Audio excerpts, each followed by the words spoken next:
ಆತ್ಮೀಯ ಗೆಳೆಯರು, ಬಹುಶಃ 45 ವರ್ಷಕ್ಕೂ ಮೇಲ್ಪಟ್ಟು ನಮ್ಮ ಸಂಬಂಧ ಅಂತ ಕಾಣುತ್ತೆ. ಗೆಳೆಯ ಹರಿಪ್ರಸಾದ್ ಅವರ ಬಿರುದುಗಳೆಲ್ಲ ಹೇಳ್ತಾ ಹೋಗಲ್ಲ, ನಾನು ಏನು ಬೇಕಾಗಿಲ್ಲ. ಸಲೀಂ ಅಹಮದ್ರವರು, ಪ್ರೊಫೆಸರ್ ಐ ಜಿ ಸನದಿಯವರು, ನಜೀರ್ ಅಹಮದ್ ಸಾಹೇಬರು, ವೆಂಕಟೇಶ್ ಕಾಣ್ತಾ ಇದ್ದಾರೆ, ಹುಚ್ಚಪ್ಪನವರು, ರೇವಣ್ಣ ಅತ್ಯಂತ ಆತ್ಮೀಯರಾದರೆ ಇದೆ, ಸ್ವಲ್ಪ ಹಿಂದಕ್ಕೆ ಹೋಗ್ತಾರೆ. ಕೃಷ್ಣಪ್ಪನವ್ರು ಬಂದ ಹಾಗಾಯ್ತು. ಈಗ ಚಂದ್ರಶೇಖರ್ರವರು, ಮತ್ತು ಪಿ ಆರ್ ರಮೇಶ್ರವರು, ವಾಸಂತಿಯವ್ರು ಬಂದಿದ್ದಾರೆ, ಕುಸುಮ ಎಲ್ಲರಿದ್ದಾರೆ, ಭಾಳ ಜನ ಇದ್ದೀರಿ. ಯಾವುದಾದ್ರೂ ಹೆಸರು ಹೇಳದೆ ಹೋದ್ರೆ ದಯಮಾಡಿ ಅನ್ಯತಾ ಭಾವಿಸೋದು ಬೇಡ. ಕೃಷ್ಣಪ್ಪನವರು ಮಾತಾಡುವಾಗ, ನಾರಾಯಣ ಸ್ವಾಮಿಯವರು ಮಾತಾಡುವಾಗ ಒಂದು ರೀತಿಯ ಅವರೇ ಕನ್ಫ್ಯೂಷನ್ ಕ್ರಿಯೇಟ್ ಮಾಡಿಕೊಳ್ತಾರೆ. ಇದು ರಾಜಕೀಯ ಕಾರ್ಯಕ್ರಮ, ಏನು ರಾಜಕೀಯ ಕಾರ್ಯಕ್ರಮ ಅಂತಲೇ ಮಾಡಿ, ತಪ್ಪೇನಿದೆ. ಕಾಂಗ್ರೆಸ್ ಆಯೋಜಿತ ಕಾರ್ಯಕ್ರಮ ಅಂತಲೂ ಮಾಡಿ. ಯಾವುದಾದ್ರೂ ಪ್ರೊಟೆಸ್ಟ್ಗೆ ಹೋಗ್ತಾ ಇದ್ದರೆ ಅಥವಾ ವೋಟ್ ಕೇಳೋದಕ್ಕೆ ಹೋಗ್ತಾ ಇದ್ದರೆ ನೀವು ಅದೆಲ್ಲ ಕ್ಯಾಲ್ಕುಲೇಷನ್ಸ್ ಮಾಡಿ. ಇತಿಹಾಸವನ್ನು ನೆನಪು ಮಾಡ್ಕೊಳ್ಳೋದಕ್ಕೆ ಮಾತ್ರ ಈ ಕಾರ್ಯಕ್ರಮ ಸೀಮಿತ. ಇತಿಹಾಸ ನಮ್ಮ ಸ್ವತ್ತು ಅಲ್ಲ, ನಿಮ್ಮ ಸ್ವತ್ತು ಅಲ್ಲ, ಅದು ದೇಶದ ಸ್ವತ್ತು. ಇತಿಹಾಸವನ್ನು ಇದ್ದ ಹಾಗೆ ಹೇಳೋದು ಇತಿಹಾಸಕ್ಕೆ ನ್ಯಾಯ ಮಾಡಿದಂತಾಗುತ್ತೆ. ಇತಿಹಾಸವನ್ನು ಮರೆಮಾಚಿ ಸುಳ್ಳನ್ನು ವಿಜೃಂಭಿಸಿದರೆ ಇತಿಹಾಸಕ್ಕೆ ಅಪಚಾರ ಮಾಡ್ದಂಗಾಗುತ್ತೆ. ಇತಿಹಾಸ ಅಂತಂದರೆ ದಾಖಲೆಗಳು, ದಿನಾಂಕಗಳು, ಸಾಕ್ಷ್ಯಾಧಾರಗಳು ಇರ್ತಕ್ಕಂಥದ್ದು. ಅವು ಇಲ್ಲದೇ ಇರ್ತಕ್ಕಂಥದ್ದು ಪುರಾಣ ಆಗುತ್ತೆ. ಪುರಾಣಕ್ಕೆ ಪುರಾವೆಗಳಿರೋದಿಲ್ಲ, ಇತಿಹಾಸಕ್ಕೆ ಸಾಕ್ಷ್ಯಾಧಾರಗಳಿರುತ್ತೆ. ಅಖಿಲ ಭಾರತ ಕಾಂಗ್ರೆಸ್ ಸಮಿತಿಯ ಗೌರವಾನ್ವಿತ ಅಧ್ಯಕ್ಷರು, ನಮ್ಮೆಲ್ಲರ ನಾಯಕರು ಶ್ರೀಮತಿ ಸೋನಿಯಾ ಗಾಂಧಿ ಅವರು, ಭಾರತ ರಾಷ್ಟ್ರೀಯ ಕಾಂಗ್ರೆಸ್ನ ಅಧ್ಯಕ್ಷರಾಗಿ 75 ವರ್ಷಗಳ ಈ ಸಂಭ್ರಮವನ್ನು ನಾವು ವರ್ಷದ ಉದ್ದಕ್ಕೂ ಆಚರಣೆ ಮಾಡಬೇಕು ಅಂತ ನಿರ್ಣಯಿಸಿದ್ದಾರೆ. ಅದರ ಫಲವಾಗಿ ಗೆಳೆಯ ಹರಿಪ್ರಸಾದ್ರವರು ಇದಕ್ಕೆ ಜವಾಬ್ದಾರಿ ತಗೊಂಡಿದ್ದಾರೆ. ಉತ್ತರ, ದಕ್ಷಿಣ ಮತ್ತು ಕೇಂದ್ರ 3 ಜಿಲ್ಲಾ ಕಾಂಗ್ರೆಸ್ ಸಮಿತಿಗಳು ನೀವು ಕೈ ಜೋಡಿಸಿದ್ದೀರಿ, ನಿಮ್ಮನ್ನು ಅಭಿನಂದಿಸ್ತಾ ಇದ್ದೇನೆ. ನಾನಿದೊಂದು ಕ್ಲಾಸ್ ರೂಮ್ ಅಂತ ತಿಳ್ಕೊಳ್ತೀನಿ, ನನ್ನ ರಾಜಕೀಯ ಸಭೆ ಅಂತ ನಾನು ಭಾವಿಸ್ಕೊಳ್ತಿಲ್ಲ. ಎಷ್ಟನ್ನು ನಾವು ಜೀರ್ಣಿಸ್ಕೊಳ್ಳೋಕ್ಕಾಗುತ್ತೆ,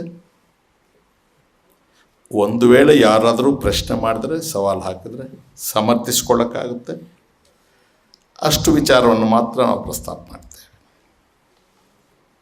ಆಲೋಚನೆ ಮಾಡಿ ಮಾತನಾಡ್ತೇವೆ. ಒಂದು ಸಲ ಮಾತು ಬಾಯಿಂದ ಹೊರಗೆ ಬಂದ ಮೇಲೆ ಹಿಂದೆ ಸರಿಯೋ ಪ್ರಶ್ನೆ ಇರೋದಿಲ್ಲ, ಮತ್ತು ಅದಕ್ಕೆ ಕರೆಕ್ಷನ್ಸ್ ಇರುತ್ತೆ. ಸ್ವಲ್ಪ ಆವಾಗವಾಗ ನೋಟ್ಸ್ ನೋಡ್ಕೊಳ್ಬೇಕಾಗುತ್ತೆ. ಡೇಟ್ಸು ಅವು ಇವು ಕೆಲವು ಅಷ್ಟು ಜ್ಞಾಪಕ ಇರೋದಿಲ್ಲ. ಪೂಜ್ಯ ಸ್ವಾಮೀಜಿಯವರು ಬಂದಿದ್ದಾರೆ. ಅವ್ರ ಕುರಿತಾಗಿ ಕೃಷ್ಣಪ್ಪನವರು ಹೇಳಿದರು. ಸ್ವಾಮೀಜಿಯವರು ಧಾರಾಳವಾದ ಮನಸ್ಸಿನವರು ಅಂತ ನಾನು ನಂಬಿದ್ದೇನೆ. ನಮ್ಮ ಎಲ್ಲರೂ ಯಾವ್ಯಾವ ವೃತ್ತಿಯನ್ನು ಮಾಡ್ತಾ ಇದ್ದೇವೆ ಗುರುಗಳೇ, ನಮ್ಮ ಸ್ವರೂಪ, ನಮ್ಮ ವೇಷಭೂಷಣಗಳು ಕ್ರಮೇಣ ಈ ಸಮಾಜದಲ್ಲಿ ನಂಬಿಕೆಯನ್ನು ಕಳ್ಕೊಳ್ತಾ ಬಂದಿದೆ. ನಾವೆಲ್ಲರೂ ಕೂಡ ಎಲ್ಲೋ ಒಂದು ಕಡೆಗೆ ಸಾಮಾನ್ಯ ಮನುಷ್ಯನಿಂದ, ಓರೆಗಣ್ಣಿನಿಂದ ಪರೀಕ್ಷೆಗೆ ಒಳಗಾಗಿದ್ದೇವೆ. ನಿನ್ನೆವರೆಗೂ ನಾವು ಸರಿಯಾಗಿದ್ದರೆ ಅದು ಪೂರ್ತಿ ಸರಿ ಹೋಗಲಿಲ್ಲ, ಮತ್ತು ಇವತ್ತು ವಾಚ್ ಮಾಡ್ತಾರೆ. ಅದರಿಂದ ಈ ಪರೀಕ್ಷೆ ಎಲ್ಲಿವರೆಗೂ ಮುಂದುವರಿಯುತ್ತೆ ನಮಗೆ ಅಂದರೆ ಸಾಯುವವರೆಗೂ ಮುಂದುವರಿಯುತ್ತೆ. ಇದರಲ್ಲಿ ಆಸಕ್ತಿ ಇಲ್ಲದವರಿಗೆ ಬಿಡು ನಾನೇನು ಬಾದರ್ ಮಾಡೋದಿಲ್ಲ, ಯಾರು ಏನು ಬೇಕಾಗಿದ್ರು ಹೇಳ್ಕೊಳ್ಳಿ ಅಂತನ್ನೋರಿಗೆ ಅದೇನು ಸಂಬಂಧ ಇಲ್ಲ. ತಾವು ಬಸವಣ್ಣನವರ ಅನುಯಾಯಿಯಾಗಿ ಆ ಆದರ್ಶಗಳನ್ನು ಬಹಳ ಗಂಭೀರವಾಗಿ ತೆಗೆದುಕೊಂಡಿರೋ ಹಾಗೆ ಕಾಣುತ್ತೆ ನಿಮ್ಮ ಮಾತುಗಳು ಎಲ್ಲ. ನನಗೆ ತಮ್ಮ ಪೂರ್ವ ಪರಿಚಯ ಇಲ್ಲ. ಇತ್ತೀಚಿನ ದಿನಗಳಲ್ಲಿ ಏನೇನು ನಡೆದಿದೆ ಎಲ್ಲ ನಿಮಗೆ ಗೊತ್ತಿದೆ. ಕೆಲ ನಾವು ತಲೆ ಕೆಡಿಸ್ಕೊಳ್ಬೇಕಾಗಿಲ್ಲ. ಈಗ ಸ್ವಾತಂತ್ರ್ಯ ಬಂದು 75 ವರ್ಷ ಆಗಿದೆ. ಸ್ವಾತಂತ್ರ್ಯ ನಮಗೆ ಯಾರೂ ಬೆಳ್ಳಿ ತಟ್ಟೆಯಲ್ಲಿ ಕೊಡಲಿಲ್ಲ.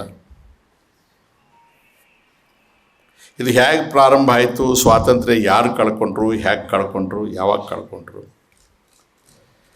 ಹೋರಾಟ ಯಾಕೆ ಆಗಬೇಕಾಯಿತು, ಇದನ್ನು ಸುದೀರ್ಘವಾಗಿ ನಾನು ಪ್ರಸ್ತಾಪ ಮಾಡೋದಕ್ಕೆ ಭಾಳ ಹೆಚ್ಚು ಸಮಯ ತಗೊಳ್ದೆ, ನಿಮ್ಮ ತಾಳ್ಮೆಯನ್ನು ಪರೀಕ್ಷೆ ಮಾಡದೆ ಮುಗಿಸೋ ಪ್ರಯತ್ನ ಅಂತ ಮಾಡ್ತೇನೆ. ಭಾರತ ಭೂಮಿ, ಭಾರತ ದೇಶ, ಭರತ ಖಂಡ ಅಂತೆಲ್ಲ ಕರೀತಾರೆ. ಹಿಂದೂ ದೇಶ, ಹಿಂದೂಸ್ತಾನ ಅಂತಲೂ ಕರೀತಾರೆ, ಇಂಡಿಯಾ ಅಂತಲೂ ಕರೀತಾರೆ. ಸಿಂಧೂ ನದಿ ಪ್ರದೇಶದವರು ಅಂತ ಅದೆಲ್ಲ ಹಿಸ್ಟ್ರಿಯಲ್ಲಿ ಹೇಳ್ತಾರೆ. ಹಾಗಾಗಿ ಇಂಡಸ್ ವ್ಯಾಲಿಯಿಂದ ಇಂಡಿಯಾ ಅಂತ ಬಂದಿದೆ ಅಂತ. ಭರತ ಭೂಮಿ ಅಂತ ಬರೋದಕ್ಕೆ, ಭಾರತ ಅಂತ ಬರೋದಕ್ಕೆ ಕಾರಣ ನನಗೆ ತಿಳಿದ ಹಾಗೆ ದುಷ್ಯಂತ ಮತ್ತು ಶಕುಂತಲೆಯರ ಮಗ ಭರತ ಚಕ್ರವರ್ತಿ ತನ್ನನ್ನು ಯಾರು ನಂತರ ಪ್ರತಿನಿಧಿಸಬೇಕು, ಈ ದೇಶವನ್ನು ಆಳಬೇಕು ಅನ್ನೋ ಪ್ರಶ್ನೆ ಬಂದಾಗ ತನ್ನ ಮಗ ಅಷ್ಟು ಸಮರ್ಥನಾಗಿರೋದಿಲ್ಲ. ತನ್ನ ಸೇನಾಧಿಕಾರಿಯ ಮಗ ದೇಶದ ಹಿತದೃಷ್ಟಿಯಿಂದ ಹೆಚ್ಚು ಸಮರ್ಥನಾಗಿರ್ತಾನೆ. ಆದರೆ ಶಾಕುಂತಲೆ ಭರತನ ಅಜ್ಜಿ ದುಷ್ಯಂತನ ಶ್ರೀಮತಿ ಒಪ್ಪೋದಿಲ್ಲ. ಅದು ಹೇಗೆ ಸಾಧ್ಯ? ಇದು ನಮ್ಮ ಆನುವಂಶಿಕ ಹಕ್ಕು, ನೀನು ಹಾಗೆ ಬಿಟ್ಕೊಡಕ್ಕೆ ಬರೋದಿಲ್ಲ ಅಂತ ಹೇಳಿದ್ರೆ, ದೇಶ ಮುಖ್ಯ, ಈ ಭೂಮಿ ಮುಖ್ಯ, ನನ್ನ ಮಗ ಮುಖ್ಯ ಅಲ್ಲ ಅಂತ ಹೇಳ್ತಾನೆ. ಅದರಿಂದ ಭರತನ ಹೆಸರು ಚಿರಸ್ಥಾಯಿಯಾಗಿ ಉಳಿದಿದೆ ಅಂತ ನಮ್ಮ ಪರಂಪರೆ ಇದು.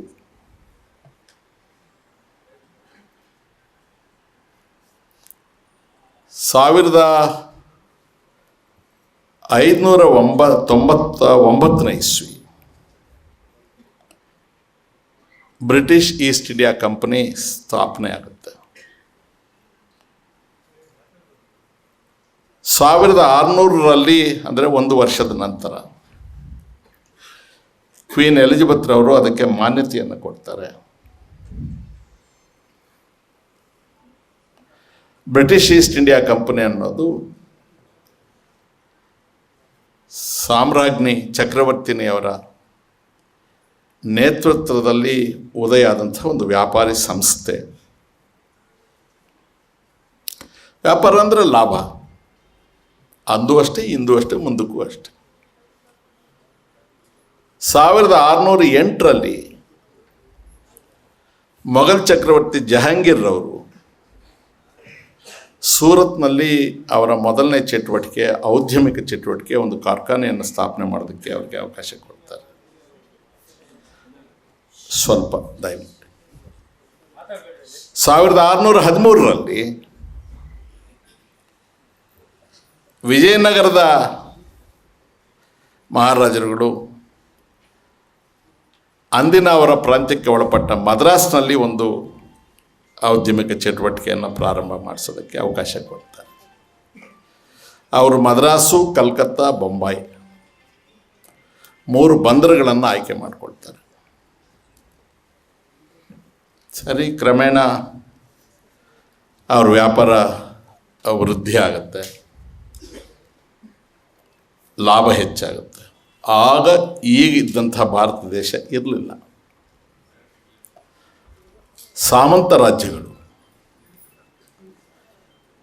ಚಿಕ್ಕವು ದೊಡ್ಡವು ಅನೇಕ ರಾಜ್ಯಗಳಿತ್ತು. ಒಂದೊಂದು ರಾಜ್ಯಕ್ಕೂ ಒಬ್ಬ ರಾಜ. ಅಪಾರವಾದ ಐಶ್ವರ್ಯ ಇತ್ತು ಈ ದೇಶದಲ್ಲಿ. ವಿದೇಶದಲ್ಲಿ ಬೇಡಿಕೆ ಇದ್ದಂಥ ಭಾಳ ಹೆಚ್ಚು ಲಾಭ ಕೊಡ್ತಕ್ಕಂಥ ವಸ್ತುಗಳು ಇಲ್ಲಿ ಸುಲಭದಲ್ಲಿ ಸಿಗುವ ಲಕ್ಷಣ ಕಾಣಿಸ್ತವ್ರೆ. ಅದನ್ನು ಅರಿತು ಈ ರಾಜರುಗಳನ್ನು ಒಬ್ಬರೊಬ್ಬರನ್ನು ಬಲೆಗೆ ಹಾಕ್ಕೊಳ್ತಾ ಹೋಗ್ತಾರೆ.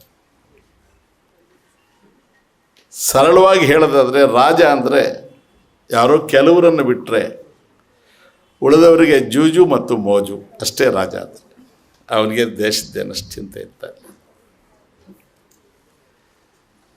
ಅದಕ್ಕೆ ಬೇಕಾದನ್ನ ದುಡ್ಡು ಅವನ ಜನರಿಗೆ ತೆರಿಗೆ ಹಾಕಿ ಹೊಂದಿಸ್ಕೊಳ್ತಾ ಇದ್ದ. ಇದು ಬಹಳ ಜಾಗ್ರತೆಯಿಂದ ಬ್ರಿಟಿಷ್ ಈಸ್ಟ್ ಇಂಡಿಯಾ ಕಂಪನಿಯವರು ಒಬ್ಬ ರಾಜರ ಮೇಲೆ ಇನ್ನೊಬ್ಬ ರಾಜರನ್ನು ಎತ್ಕಟ್ತಾ ಅನಿವಾರ್ಯವಾಗಿ ಕೆಲವರು ಇವರ ಮೇಲೆ ಅವಲಂಬಿತರಾಗುವ ಹಾಗೆ ಮಾಡ್ತಾರೆ. ನೀನು ನಿನ್ನ ಶತ್ರುವನ್ನು ಸೋಲಿಸಬೇಕಾಗಿದ್ದರೆ ನಾನು ನಿನಗೆ ಸಹಾಯ ಮಾಡ್ತೇನೆ ಅಂತ ಹೇಳ್ತಾರೆ. ಇದು ಒಂದು ಹಂತ. ಇದಾದಮೇಲೆ ನವಾಬ್ ಆಫ್ ಬೆಂಗಾಲ್ ವೆಸ್ಟ್ ಇಲ್ಲ ಬರೀ ಬೆಂಗಾಲ್, ಆತನ ವಿರುದ್ಧ ಪ್ಲಾಸಿ ಕದನ, ಬಹಳ ದೊಡ್ಡ ಕದನ ಅದು. ದೇಶೀಯ ರಾಜ ಇಂಗ್ಲೀಷರ ಕುಮ್ಮಕ್ಕನ್ನು ಪಡೆದುಕೊಂಡವರಿಗೆ ಸೋತು ಬಿಡ್ತಾನೆ. ಅಲ್ಲಿಗೆ ನಿಲ್ಲೋದಿಲ್ಲ, ಮುಂದುವರೆದು ಬುಕ್ಸಾರ್ಗೆ ಹೋಗ್ತಾರೆ. ಬುಕ್ಸಾರ್ನಲ್ಲೂ ಕೂಡ ಇಂಗ್ಲೀಷ್ನವರಿಗೆ ಮೇಲ್ಗೈ ಆಗುತ್ತೆ. ಇದು 1758. ನಂತರದ ಅನೇಕ ವಿಚಾರಗಳು ಅಷ್ಟೇನು ಪ್ರಮುಖ ಅಲ್ಲ. 1857ಕ್ಕೆ ಬರ್ತಿದ್ದೆ. ಅಷ್ಟೊತ್ತಿಗೆ 100 ವರ್ಷ ಕಳೆದಿರುತ್ತೆ. ಇವರು ವ್ಯಾಪಾರಕ್ಕಾಗಿ ಬಂದವರು ಆಡಳಿತಕ್ಕೆ ಬರ್ತಾರೆ ಎಲ್ಲ ಕಡೆಗೆ. ಸಾಮಾನ್ಯವಾಗಿ ಅಧಿಕಾರ ಅಂದರೆ, ಆಡಳಿತ ಅಂದರೆ ಮನುಷ್ಯನಿಗೆ ತಲೆಗೆ ಅಮಲು ಬರುತ್ತೆ. ಅಮಲು ಅಂದರೆ ಅಹಂಕಾರ, ಏನೂ ಕಾಣೋದಿಲ್ಲ. ಸಹಜವಾಗಿ ಅವ್ರಿಗೂ ಬಂತು, ಅವರು ಮನುಷ್ಯರೇ ತಾನೆ. ಅವರಿಗೆ ಎಲ್ಲಿ ತಿರುಗಿ ಬೇಗ ಈ ದೇಶನ ಕಬಳಿಸ್ಬೇಕು.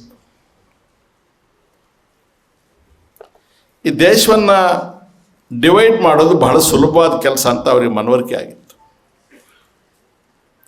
ಅದಕ್ಕೆ ನಾವೆಲ್ಲರೂ ಸಾಮಾನ್ಯವಾಗಿ ಬಳಸ್ತೀವಿ ಡಿವೈಡ್ ಆ್ಯಂಡ್ ರೂಲ್ ಅಂತ. ಈ ಡಿವೈಡ್ ಆ್ಯಂಡ್ ರೂಲ್ ಅನ್ನೋದು ಅವರಿಗೆ ಪ್ರಾರಂಭ ಆದದ್ದು ಇತಿಹಾಸದಲ್ಲಿ. ಅವರೇ ಯಶಸ್ವಿ ಆಗಿದ್ದದ್ದು ಕೂಡ. ಸೊ ಒಬ್ಬ ರಾಜನ ಮೇಲೆ ಒಬ್ಬರನ್ನು ಎತ್ಕಟ್ಟಿ ಡಿವೈಡ್ ಮಾಡಿದ್ದು ಒಂದು ಹಂತಕ್ಕಾಗಿತ್ತು. ದೇಶೀಯ ಚಳುವಳಿಕೆ ಕೂಡ ಸ್ವಲ್ಪ ಚಳುವಳಿ ಅಲ್ಲಲ್ಲಿ ಮೊಳಕೆ ಹೊಡಿತಾ ಇತ್ತು. 1857ರಲ್ಲಿ ಸಿಪಾಯಿ ಇದ್ದಂಗೆ ನಿಮಗೆಲ್ಲರಿಗೂ ಗೊತ್ತಿದೆ. ನಾವು ಆಕಸ್ಮಿಕವಾಗಿ ಇಲ್ಲಿ ಬಂದು ಮಾತಾಡ್ತಾ ಇರಬಹುದು. ನನ್ನ ಸದಾಕಾಲದ ನಂಬಿಕೆ ಕೆಳಗಿರ್ತಕ್ಕಂಥವ್ರು ನಮಗಿಂತಲೂ ಕೂಡ ಹೆಚ್ಚು ತಿಳಿದವರಾಗಿರುತ್ತಾರೆ. ಆದ್ದರಿಂದ ನಾವು ಜವಾಬ್ದಾರಿಯಿಂದ ಮಾತನಾಡಬೇಕಾಗುತ್ತೆ. ಸೈನ್ಯದಲ್ಲಿ ಸಿಪಾಯಿಗಳು ಹಿಂದೂ ಧರ್ಮಕ್ಕೆ ಸೇರಿದವರು ಇರ್ತಾರೆ, ಇಸ್ಲಾಂ ಧರ್ಮಕ್ಕೆ ಸೇರಿದವರು ಇರ್ತಾರೆ. ಆ ಫಿರಂಗಿಗಳಿಗೆ ಆ ತೋಟಗಳೇನು ಕೊಡ್ತಾರೆ, ಆ ತೋಟಗಳಿಗೆ ಆ ಪೇಪರ್ ಹಾಕಿತ್ತು, ಅದು ಲೂಸ್ ಆಗಿರುತ್ತೆ. ಅದನ್ನು ಇವರು ಬದಲಾಯಿಸಿ ತುಟಿಯಿಂದ ಕಚ್ಚಿ ತೆಗಿಬೇಕಾಯ್ತು, ತೋಟ ಉಪಯೋಗಿಸ್ಬೇಕಾಗಿತ್ತು. ಒಂದು ಅಭಿಪ್ರಾಯವನ್ನು ಅವರೇ ಹರಡಿಸ್ತಾರೆ. ಆ ತೋಟಗಳಿಗೆ ಕಚ್ಚಿ ತೆಗೆಯುವಾಗ ಹಂದಿಯ ಮಾಂಸ ಮತ್ತು ಹಸುವಿನ ಕೊಬ್ಬಿನ ಮಾಂಸ ಸವರಿರ್ತಾರೆ. ಸಹಜವಾಗಿ ಹಿಂದೂ ಆದವನಿಗೆ ಹಸುವಿನ ಕೊಬ್ಬಿನ ಮಾಂಸ ಅಂದರೆ ಮನಸ್ಸಿಗೆ ಬೇಸರ ಆಗುತ್ತೆ. ಇಸ್ಲಾಂ ಧರ್ಮದವರಿಗೆ ಕೇಳೋ ಪ್ರಶ್ನೆನೇ ಇಲ್ಲ. ಇವರೆಲ್ಲ ದಂಗೆ ಹೇಳ್ತಾರೆ. ಈ ಮೊದಲನೇ ದಂಗೆ ಮಾರ್ಚ್ ತಿಂಗಳಲ್ಲಿ 1857ರಲ್ಲಿ ಮೀರತ್ ಅಲ್ಲಿ ಪ್ರಾರಂಭ ಆಗುತ್ತೆ. ಸಿಖ್ ರೆಜಿಮೆಂಟ್ನವರು, ಗೂರ್ಖಾ ರೆಜಿಮೆಂಟ್ನವರು ಯಾರಿರ್ತಾರೆ ಅಲ್ಲಿದ್ದವರೆಲ್ಲ ಸಿಪಾಯಿಗಳು ರಿವೋಲ್ಟ್ ಆಗ್ತಾರೆ. ಇದು ಗ್ವಾಲಿಯರ್ನಲ್ಲಿ ಸೈನಿಕರು ಸೋತು ಬಿಡ್ತಾರೆ ಇಂಗ್ಲೀಷ್ ಅವ್ರ ವಿರುದ್ಧ. ಅಲ್ಲಿ ಸರೆಂಡರ್ ಆಗ್ತಾರೆ. ಅಷ್ಟೊತ್ತಿಗೆ ಸಾಮ್ರಾಜ್ಯಶಾಹಿಗಳು ಚಕ್ರವರ್ತಿನಿಗೆ ಭಾರತ ದೇಶದಲ್ಲಿ ಅರಾಜಕತೆ ಹೆಚ್ಚಾಗಿದೆ, ಬ್ರಿಟಿಷ್ ಈಸ್ಟ್ ಇಂಡಿಯಾ ಕಂಪನಿಯ ಮುಖಾಂತರಲೇ ನಿರ್ವಹಿಸೋದು ಕಷ್ಟ ಆಗುತ್ತೆ ಅಂತ ಹೇಳಿ ಬ್ರಿಟಿಷ್ ಈಸ್ಟ್ ಇಂಡಿಯಾ ಕಂಪನಿಯನ್ನು ವಿಸರ್ಜನೆ ಮಾಡ್ತಾರೆ.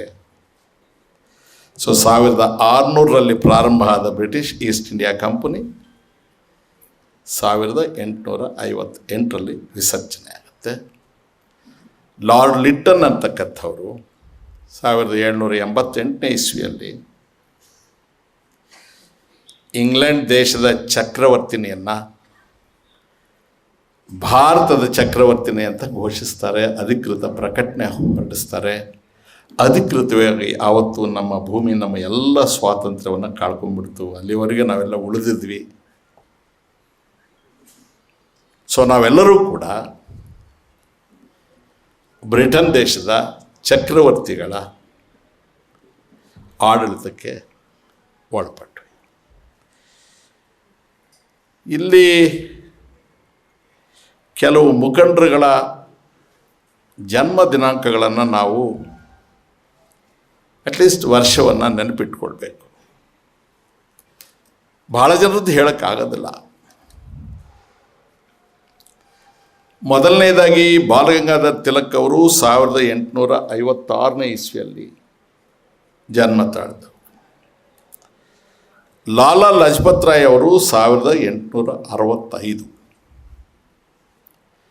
ಮಹಾತ್ಮ ಗಾಂಧಿಯವರು 1869. ಸರ್ದಾರ್ ಪಟೇಲ್ರವರು 1875.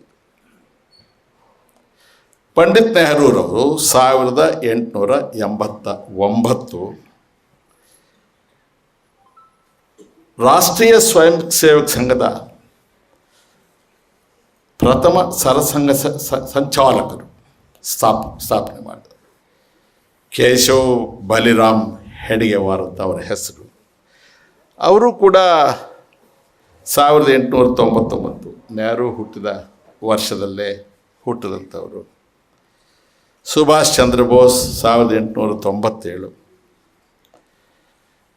MS ಗೋಲ್ವಾಲ್ಕರ್ ಅವರು ಗುರೂಜಿಯವರು RSS ಅವರ ಪ್ರಕಾರ ಅವರು 1906. ಭಗತ್ ಸಿಂಗ್ ಅವರು 1907. ಡಾಕ್ಟರ್ BR ಅಂಬೇಡ್ಕರ್ ಅವರು ಬಂದು 1891. ನೆಹರು ಅವ್ರಿಗಿಂತ 2 ವರ್ಷ ಚಿಕ್ಕವರು. ಇದು ನಾನು ಹೇಳಿದೆ ಕ್ಲಾಸ್ ರೂಮ್ ಥರ ಟ್ರೀಟ್ ಮಾಡೋಣ. ಹಿಸ್ಟ್ರಿಯನ್ನು ನಾವು ಮಾತಾಡುವಾಗ ಸ್ಪೆಸಿಫಿಕ್ ಆಗಿರಬೇಕು. ಯಾರಾದರೂ ಪ್ರಶ್ನೆ ಮಾಡಿದ್ರೆ ಉತ್ತರನೂ ಹೇಳೋ ಶಕ್ತಿ ನಮಗಿರಬೇಕಾಗುತ್ತೆ ಅಂತ ಹೇಳಿ, ಅದರಿಂದ ಸ್ಟೇಜ್ ಬೈ ಸ್ಟೇಜು ಕ್ರಾನಲಾಜಿಕಲ್ ಆರ್ಡ್ರಲ್ಲಿ ನಾನು ಹೋಗ್ತಾ ಇದ್ದೇನೆ. 1788ರಲ್ಲಿ ಮೊಘಲ್ ಚಕ್ರವರ್ತಿಗಳು ಹೋಗಿ, ಇತರೆ ಸಣ್ಣ ಸಾಮಂತರೆಲ್ಲ ಹೋಗಿ ಅವರ ಆಡಳಿತ ವ್ಯಾಪ್ತಿಗೆ ಬಂದ ಮೇಲೆ ಹೊಸ ಯುಗ ಪ್ರಾರಂಭ ಆಗುತ್ತೆ. ಒಂದು ಸಣ್ಣ ವಿಚಾರವನ್ನು ಸಿಪಾಯಿ ದಂಗೆಗೆ ಸಂಬಂಧಿಸಿದಂತೆ ನಾವು ನೆನಪಿಟ್ಕೊಳ್ಬೇಕು. ಕಡೆಯ ಮೊಘಲ್ ಚಕ್ರವರ್ತಿ ಬಹದ್ದೂರ್ ಶಾ ಜಫರ್ ಅವರ ಮೇಲೆ ಸಂಚಿನ ಆರೋಪ ಹುಡ್ತಾರೆ ಇಂಗ್ಲೀಷರು. ಈ ಸಿಪಾಯಿ ದಂಗೆ ಆಗೋದ್ರಲ್ಲಿ ನೀನು ಕಾರಣ ಅಂತ ಹೇಳಿ ಆತನ ಮೇಲೆ ದೇಶದ್ರೋಹದ ಆರೋಪ ಹೊರಿಸ್ತಾರೆ. ಯಾರು? ಹೊರದೇಶದಿಂದ ಬಂದವರು. ಈ ದೇಶದ ಚಕ್ರವರ್ತಿ ಮೇಲೆ ದೇಶದ್ರೋಹದ ಆರೋಪವನ್ನು ಹೊರಿಸಿ 84 ವರ್ಷದ ವಯೋವೃದ್ಧರನ್ನು ಜೈಲಿನಲ್ಲಿ ಇಡ್ತಾರೆ, ರಂಗೂನ್ ಜೈಲಿನಲ್ಲಿ ಇಡ್ತಾರೆ. ಆತ ಕವಿ, ಅದೇನು ಸೀರಿಯಸ್ ಆಡಳಿತಗಾರ ರಾಜಕಾರಣಿ ಅಲ್ಲ, ಭಾಳ ಸಂಭಾವಿತ ಮನುಷ್ಯ. ಆತ ಪಾಪ ಜೈಲಲ್ಲಿ ಕೂತ್ಕೊಂಡು ಒಂದು ಕವಿತೆ ಬರೀತಾನೆ. ಜಫರ್, ನೀನು ಎಂಥ ದುರದೃಷ್ಟವಂತ ಕಣೋ, ಚಕ್ರವರ್ತಿ ಅಂತ ಬಿರುದಿದೆ, ನಿನ್ನ ಸತ್ರು ಹುಳಕ್ಕೆ ನಿನಗೆ 4 ಗಜ ಜಾಗ ಇಲ್ಲ, ಜೈಲಲ್ಲಿ ಬಿದ್ದಿದೆಯಲ್ಲಪ್ಪ ಅಂತ ತನ್ನ ಬಗ್ಗೆ ತಾನೇ ಬರ್ಕೊಳ್ತೀನಿ. ಅದೇ ಸಮಯದಲ್ಲಿ ಮೌಲಾನಾ ಶಹ ವಲಿಯುಲ್ಲಾ ದೆಹ್ಲವೀಸ್ ಅಂತಕ್ಕಂಥ ಒಬ್ಬ ಮೌಲಾನಾ ಸಿಪಾಯಿಗಳಿಗೆ ಸಹಮತವನ್ನು ವ್ಯಕ್ತಪಡಿಸ್ತಾ ಬ್ರಿಟಿಷರ ವಿರುದ್ಧ ಸಮರ ಸಾಧ್ಯ. ಅವರ ಮಗ ಸೈಯದ್ ಅಜೀಜ್ ಅಂತ, ಆತ ಇನ್ನೂ ಒಂದು ಹೆಜ್ಜೆ ಮುಂದೆ ಹೋಗ್ತಾನೆ. ಎಲ್ಲಿ ಇಸ್ಲಾಂ ಧರ್ಮದಲ್ಲಿ ನಂಬಿಕೆ ಇರುವವರು ವಾಸ ಇದ್ದೀವೋ ನಾವು ಅದನ್ನು ಧರ್ಮ ಭೂಮಿ ಅಂತ ಘೋಷಣೆ ಮಾಡಿ, ಡಿಕ್ಲೇರ್ ಮಾಡಿ, ಎಲ್ಲಿ ಬ್ರಿಟಿಷರು ಕಾಣುತ್ತಾರೆ, ಅವರ ಹಸ್ತಕ್ಷೇಪ ಕಾಣುತ್ತೆ, ಅದು ನಮ್ಮ ಧರ್ಮ ಭೂಮಿಯ ಮೇಲೆ ನಡೆದ ಆಕ್ರಮಣ ಅಂತ ಹೇಳಿ, ಇದೊಂದು ಧರ್ಮ ಯುದ್ಧ ಅಂತ ನೀವು ಬ್ರಿಟಿಷರ ವಿರುದ್ಧ ಹೋರಾಡಬೇಕು ಅಂತ ಹೇಳಿ ದಾರುಲ್ ಹರ್ಬ್ ಅಂತ ಹೇಳಿ ಅವರು ಫತ್ವಾ ಹೊರಡಿಸ್ತಾರೆ. ಯಾಕಿದನ್ನು ಹೇಳ್ತೇನೆ ಅಂತಂದರೆ, ಇತಿಹಾಸವನ್ನು ಅರಿಯದೇ ಇರುವವರು, ಇಂದಿನ ಪರಿಸ್ಥಿತಿಗೆ ಅನುಗುಣವಾಗಿರುತ್ತೆ ಅಂತ ಹೇಳಿ ಲಾಭಕ್ಕೋಸ್ಕರ ಸತ್ಯಕ್ಕೆ ಅಪಚಾರ ಮಾಡ್ತಾರಲ್ಲ. ಸ್ವಾತಂತ್ರ್ಯ ಸಂಗ್ರಾಮ ಧರ್ಮಾಧಾರಿತವಾಗಿರಲಿಲ್ಲ, ಮತಾಧಾರಿತವಾಗಿರಲಿಲ್ಲ. ಅದರ ಬದಲಾಗಿ ದೇಶಭಕ್ತಿಗೆ ಸಂಬಂಧಿಸಿ, ದೇಶ ಪ್ರೇಮವನ್ನು ಅವಲಂಬಿಸಿ ಸ್ವಾತಂತ್ರ್ಯ ಸಂಗ್ರಾಮ ನಡೆದಿತ್ತು. ಮೊಹಿನ್ ಖಾನ್ ಅಂತ ಹೇಳಿ ಆತ ಹೇಳ್ತಾನೆ, ಏ ಭಗವಂತ, ಆತನ ಶುಕ್ರವಾರದ ಪ್ರಾರ್ಥನೆಯಲ್ಲಿ ನಮಾಜ್ನಲ್ಲಿ ಹೇಳ್ತಾನೆ, ನನಗೆ ಕೂಡ ಹುತಾತ್ಮನಾಗುವ ಒಂದು ಅವಕಾಶವನ್ನು ಕೊಡು. ಏನಿಲ್ಲ ಅಂದರೂ ನಿನಗೆ ನನ್ನ ಮೇಲೆ ಕರುಣೆ ಇಲ್ಲದೆ ಇದ್ರೂ ಪರವಾಗಿಲ್ಲಪ್ಪ, ಇವರ ವಿರುದ್ಧ ಹೋರಾಡಿ ಸ್ವರ್ಗ ಸೇರುವ ಒಂದು ಚಿಕ್ಕ ಅವಕಾಶವನ್ನು ನನಗೆ ಕೊಡುವಂಥ ಮೊಹಿನ್ ಖಾನ್ ದೇವರಲ್ಲಿ ಪ್ರಾರ್ಥನೆ ಮಾಡ್ತಾನೆ. ನಾವು ಇವತ್ತು ಅವರನ್ನು ಪರಕೀಯರಂತೆ ಕಾಣಬೇಕು ಅಂತ ಹೊರಟಿದ್ದೇವೆ. CAA ಮಾಡ್ತೇವೆ, ಅವರ ಇತಿಹಾಸವನ್ನು ಕೇಳ್ತೇವೆ. ಇದು ಬ್ರಿಟಿಷರು ಬಹದ್ದೂರ್ ಶಾ ಜಫರ್ ಅವರಿಗೆ ದೇಶದ್ರೋಹ ಆರೋಪ ಹೊರಿಸಿದ್ರಲ್ಲ, ಅದಕ್ಕಿಂತಲೂ ಕೂಡ ಏನು ಬೇರೆ ಅಲ್ಲ. ನಾವು ಈ ವಿಚಾರವನ್ನು ಹೇಳಿದ್ರೆ ನಮ್ಮ ಸ್ನೇಹಿತರುಗಳಿಗೆ, ಬಹಳ ಜನರಿಗೆ ಮೈ ಮೇಲೆ ಬರುತ್ತೆ. ಏನು ಮಾಡೋಕ್ಕಾಗಲ್ಲ, ಇವತ್ತಿನ ವಾತಾವರಣ ಆಗಿದೆ. 1885 ಕಾಂಗ್ರೆಸ್ಸಿನ ಸ್ಥಾಪನೆ. ಕಾಂಗ್ರೆಸ್ಸಿನ ಸ್ಥಾಪನೆ ಮಾಡಿದವರು A.O. Hume, Albert Octavian Hume. ಇವರು ಒಬ್ಬ ರಿಟೈರ್ಡ್ ಸಿವಿಲ್ ಸರ್ವೆಂಟ್, ಬ್ರಿಟಿಷ್ ಸರ್ಕಾರದ ನಾಗರಿಕ ಸೇವೆಯಲ್ಲಿದ್ದು ನಿವೃತ್ತರಾಗಿದ್ದಂಥ ಒಬ್ಬ ಸಿವಿಲ್ ಸರ್ವೆಂಟ್. ಏಷ್ಯಾ ಮತ್ತು ಆಫ್ರಿಕಾ ದೇಶಗಳಲ್ಲಿ, ಬ್ರಿಟಿಷ್ ವಸಾಹತುಗಳಾಗಿದ್ದ ಏಷ್ಯಾ ಖಂಡ ಮತ್ತು ಆಫ್ರಿಕಾ ಖಂಡದಲ್ಲಿದ್ದ ದೇಶಗಳಲ್ಲಿ ಬ್ರಿಟಿಷರ ವಿಚಾರದಲ್ಲಿ ಶಿಕ್ಷಣಕ್ಕೆ ಸಂಬಂಧಿಸಿ, ಉದ್ಯೋಗಕ್ಕೆ ಸಂಬಂಧಿಸಿ ಕೆಲವು ಬದುಕಿನ ವಿಚಾರಗಳಿಗೆ ಸಂಬಂಧಿಸಿ ಸ್ಥಾಪನೆಗೊಂಡ ಮೊದಲನೆಯ ಸಂಘಟನೆ. ದಾದಾಬಾಯಿ ನವರೋಜಿಯವರು ಮೊದಲುಗೊಂಡು ಇದರೊಟ್ಟಿಗೆ ಸೇರ್ತಾರೆ. ಎ.ಓ. ಹ್ಯೂಮ್ರವರು ಪ್ರಾರಂಭ ಮಾಡಿದ ಕಾಂಗ್ರೆಸ್ಸು ಸ್ವಾತಂತ್ರ್ಯ ಸಂಗ್ರಾಮಕ್ಕಾಗಿ ಅಲ್ಲ, ಅಂದಿನ ಸಮಾಜದ ಮೇಲ್ವರ್ಗದ ಜನರ ಕನಸುಗಳನ್ನು ಬಿತ್ತರಿಸುವ ಒಂದು ಸಂಸ್ಥೆ ಆಗಿತ್ತಷ್ಟೇ. ಆದರೆ ಅದು ದೇಶೀಯ ವಿಚಾರಗಳನ್ನು ಪ್ರಮುಖವಾಗಿ ಪ್ರಸ್ತಾವನೆಗೆ ತೆಗೆದುಕೊಂಡಿದ್ದರಿಂದ ಉಳಿದ ಎಲ್ಲರೂ ಅಲ್ಲಿ ಕ್ರಮೇಣ ಸೇರ್ತಾರೆ. 1905ನೇ ಇಸ್ವಿಯಲ್ಲಿ ಸ್ವಾತಂತ್ರ್ಯ ಸಂಗ್ರಾಮದ ಆಲೋಚನೆಗಳು, ವಿಚಾರಗಳು ಕಾಂಗ್ರೆಸ್ ಸಂಸ್ಥೆಯ ಚೌಕಟ್ಟಿನಲ್ಲಿ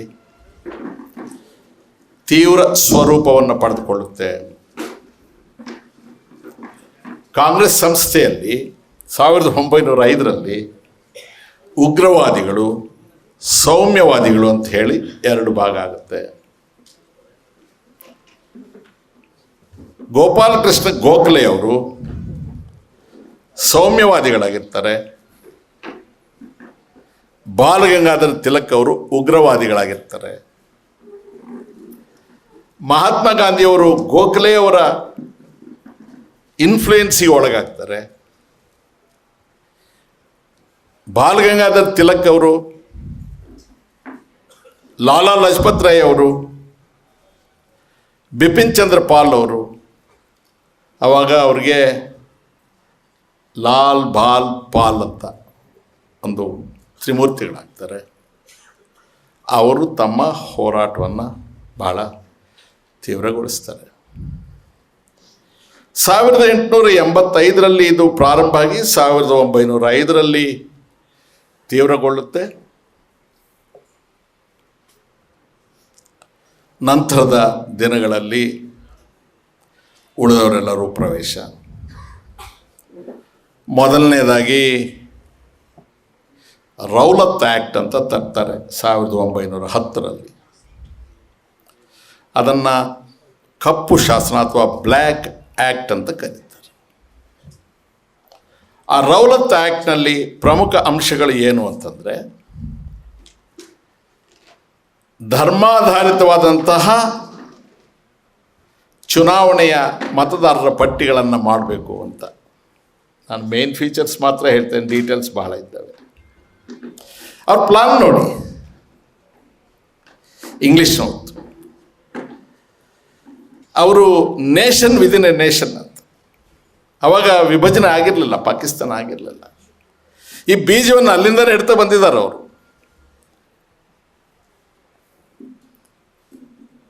ಇದನ್ನು ಇಡೀ ಕಾಂಗ್ರೆಸ್ ಸಂಸ್ಥೆ ಬಹಳ ತೀವ್ರವಾಗಿ ವಿರೋಧ ಮಾಡುತ್ತೆ.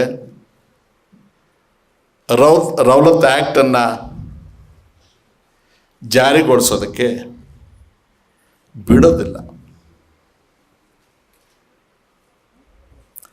ಇದನ್ನು ನೆನಪಿಟ್ಕೊಳ್ಳಿ, ಕಾನ್ಸ್ಟಿಟ್ಯೂಂಟ್ ಅಸೆಂಬ್ಲಿ ಆದಾಗ ಕಡೆಯ ಹಂತಕ್ಕೆ ಹೋಗೋ ಮೊದಲು ಡಾಕ್ಟರ್ B.R. ಅಂಬೇಡ್ಕರ್ ಅವರು ಮಹಮ್ಮದ್ ಅಲಿ ಜಿನ್ನಾ ಅವರನ್ನು ಭೇಟಿ ಆಗ್ತಾರೆ. ಜಿನ್ನಾ ಅವರಿಗೆ ವಿನಂತಿ ಮಾಡ್ತಾರೆ ಅಂಬೇಡ್ಕರ್ ಅವರು, ಪುನರಾಲೋಚನೆ ಮಾಡಿ ಮೈನಾರಿಟೀಸ್ ಹಿತವನ್ನು ನಾವು ಇಲ್ಲೇ ಇದ್ದು ಫೈಟ್ ಮಾಡೋಣ, ನಾನು ನಿಮ್ಮ ಜೊತೆಗಿರ್ತೇನೆ, ದಯಮಾಡಿ ಹೊರಗೆ ಹೋಗಬೇಡಿ, ನಿಮ್ಮಲ್ಲಿ ಕೈ ಜೋಡಿಸಿ ವಿನಂತಿ ಮಾಡ್ಕೊಳ್ತೇನೆ ಅಂತ ಅಂಬೇಡ್ಕರ್ ಅವರು ಕೇಳ್ತಾರೆ. ಜಿನ್ನಾ ಅವರು ಒಂದೇ ಮಾತು ಹೇಳ್ತಾರೆ, ನನ್ನನ್ನು ಲೇವಡಿ ಮಾಡಿದ್ದಾರೆ,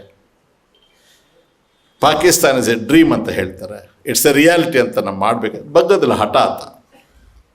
ಯಾಕೆ ಇದನ್ನು ಮಧ್ಯೆ ಚೇಂಜ್ ಮಾಡಿ ಹೇಳಿದೆ ಅಂದರೆ, ಅಂಬೇಡ್ಕರ್ ಅವರನ್ನ ಅರ್ಥ ಮಾಡ್ಕೊಳ್ಳೋದ್ರಲ್ಲಿ, ಪರಿಚಯ ಮಾಡ್ಕೊಳ್ಳೋದ್ರಲ್ಲಿ ಈ ಸಮಾಜ ಬಹಳ ಫೇಲ್ ಆಗಿದೆ. ಅವರನ್ನು ಎಲ್ಲೋ ಒಂದು ಕಡೆಗೆ ಪರಿಶಿಷ್ಟ ಜಾತಿಯವರಿಗೆ ರಿಸರ್ವೇಷನ್ ಕೊಡ್ಸೋಕ್ಕೆ ಅಷ್ಟೇ ಇದ್ದರು ಅಂತ ಹೇಳಿ ಅವ್ರನ್ನ ಬಹಳ ಸಣ್ಣವರನ್ನು ಮಾಡಿದ್ದೇವೆ. ಅವ್ರಿಗೆ ಕೇಳ್ತಾರೆ, ನೀವು ಯಾಕೆ ಸ್ವಾತಂತ್ರ್ಯ ಚಳುವಳಿಯಲ್ಲಿ ಭಾಗವಹಿಸೋದಿಲ್ಲ ಅಂದರೆ, ನನಗೆ ತಾಯ್ನಾಡೇ ಇಲ್ಲ ಅಂತ ಹೇಳ್ತಾರೆ. ನನಗೆ ನೀರು ಕೊಡಲ್ಲ, ಮುಟ್ಟಿಸ್ಕೊಳ್ಳೋದಿಲ್ಲ, ನನ್ನ ಮುಖ ನೋಡೋದಿಲ್ಲ, ಈ ಭೂಮಿನ ನನ್ನ ಭೂಮಿ ಅಂತ ಹೇಗೆ ಹೇಳಿ? ನನಗೆ ತಾಯ್ನಾಡೇ ಇಲ್ಲ, ನನಗೆ ತಾಯ್ನಾಡು ಇಲ್ಲದ ಮೇಲೆ ಹೋರಾಟ ಹೇಗೆ ಬರುತ್ತೆ ಅಂತ ಕೇಳ್ತಾರೆ. ಆ ಮಾತಿನ ಹಿಂದೆ ಇರುವ ಭಾವನೆಗಳನ್ನು ನಾವು ಮನುಷ್ಯರಾಗಿ ಗೌರವಿಸಬೇಕಾಗುತ್ತೆ. ಅದು ಒಂದು ಕಡೆಗಿರಲಿ. ನಂತರ ಖಿಲಾಫತ್ ಚಳುವಳಿಯಲ್ಲಿ ಟರ್ಕಿಯಲ್ಲಿ ಖಿಲಾಫೈಟ್ನ ಪುನರ್ಸ್ಥಾಪನೆ ಮಾಡಬೇಕು ಅಂತ ಹೇಳಿ ಇಲ್ಲಿ ಹೋರಾಟ ಆದಾಗ ಕಾಂಗ್ರೆಸ್ನಲ್ಲಿ ವಿಭಜನೆ ಆಗಬಾರ್ದು ಅಂತ ಎಲ್ಲಿಯ ತಿರುಗಿ ಅವರು ಇಲ್ಲಿಯ ದೇಶವನ್ನು ಹಿಂದೂ ಮುಸ್ಲಿಮರ ಮಧ್ಯೆ ವಿಭಜನೆ ಮಾಡಬೇಕು, ಕಾಂಗ್ರೆಸ್ನವರು ಅದನ್ನು ಸರಿ ಮಾಡಬೇಕು, ಸರಿ ಹೊಂದಿಸಬೇಕು. ಇವು ಕಳೆದ ಮೇಲೆ ನಾವು ಮೂರನೇ ಹಂತಕ್ಕೆ ಬರ್ತೇವೆ. ಮಾಂಟೆಗು ಚೆಲ್ಮಸ್ ರಿಫಾರ್ಮ್ಸು 1919 ಮಾಂಟೆಗು ಅವರು ಸ್ಟೇಟ್ ಸೆಕ್ರೆಟರಿ ಆಗಿರ್ತಾರೆ, ಚೆಲ್ಮಸ್ಫರ್ಡ್ ಅವರು ಮಂತ್ರಿ ಆಗಿರ್ತಾರೆ ಬ್ರಿಟನ್ ಸರ್ಕಾರದಲ್ಲಿ. ಅವರಿಗೆ ಕಾನ್ಸ್ಟಿಟ್ಯೂಷನಲ್ಲಿ ಕೆಲವು ಚೇಂಜಸ್ಸನ್ನು ತರಬೇಕು ಅನ್ನೋದು ಆಲೋಚನೆ. ಸಪ್ರೇಟ್ ಪ್ರಿಯಾಂಬಲ್ ಇರಬೇಕು ಇಂಡಿಯಾಕ್ಕೆ, ನಾವೀಗ ಅವ್ರನ್ನ ಸಾಮ್ರಾಜ್ಯಶಾಹಿ ಆಡಳಿತದ ಒಂದು ಭಾಗ ಅಂತ ಹೇಳಿ ನಮ್ಮ ಎಲ್ಲ ಶಾಸನಗಳನ್ನು ಅವ್ರ ಮೇಲೆ ಹೇರೋದು ಸರಿ ಹೋಗೋದು, ಸ್ವಲ್ಪ ಒಂದು ಸ್ಟೆಪ್ ಕೆಳಕ್ಕೆ ಇಳಿತಾರೆ.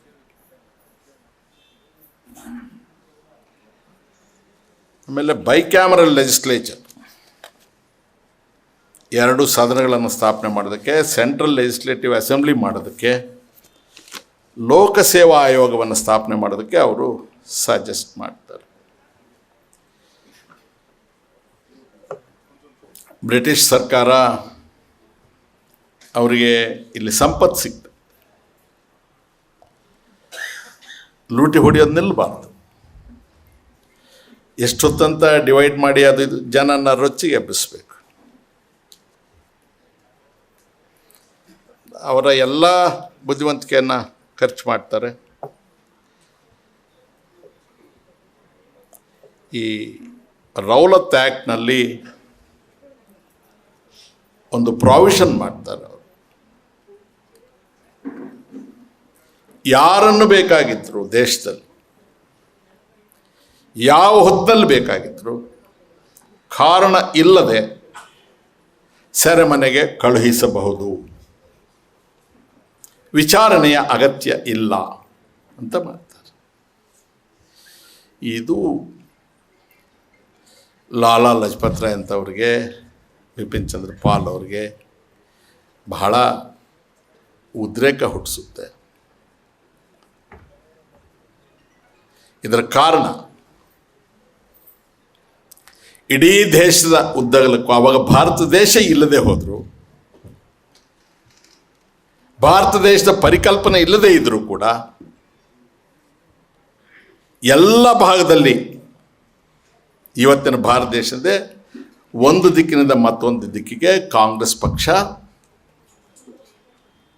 ಇವರ ವಿರುದ್ಧ, ಈ ಸಂಚಿನ ವಿರುದ್ಧ ಸಿಡಿದೇಳ್ತಾರೆ. ಇದರ ಪರಿಣಾಮ ಲಾಲಾ ಲಜಪತ್ ರಾಯ್ ಅವ್ರ ಮೇಲೆ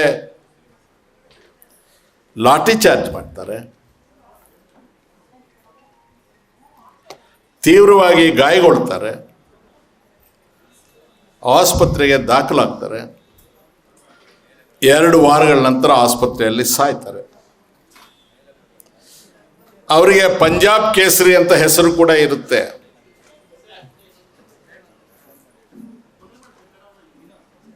ಅವರು DAV ಸ್ಕೂಲ್ಸ್ ಅಂತ ಮಾಡಿರ್ತಾರೆ, ದಯಾನಂದ ಆರ್ಯ ಸಮಾಜ್ ವೇದಿಕ್ ಸ್ಕೂಲ್ಸ್ ಅಂತ.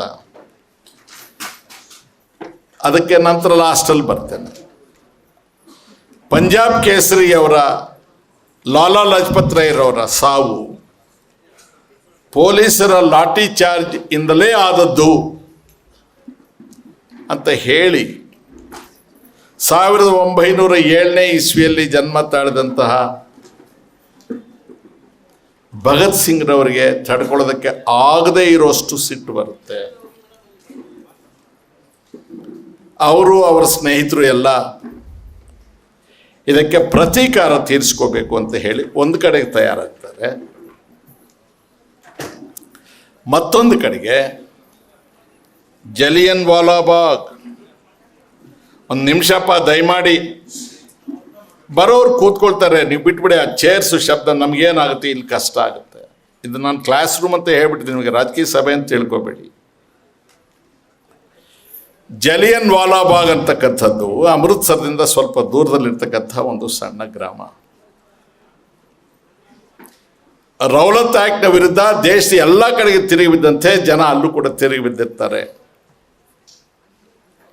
ಈ ಜನನ ಹತ್ತಿಕ್ಕೋದಕ್ಕೆ, ಕಂಟ್ರೋಲ್ ಮಾಡೋದಕ್ಕೆ ಅಂದಿನ ಸರ್ಕಾರ ರೆಜಿನಾಲ್ಡ್ ಡಯರ್,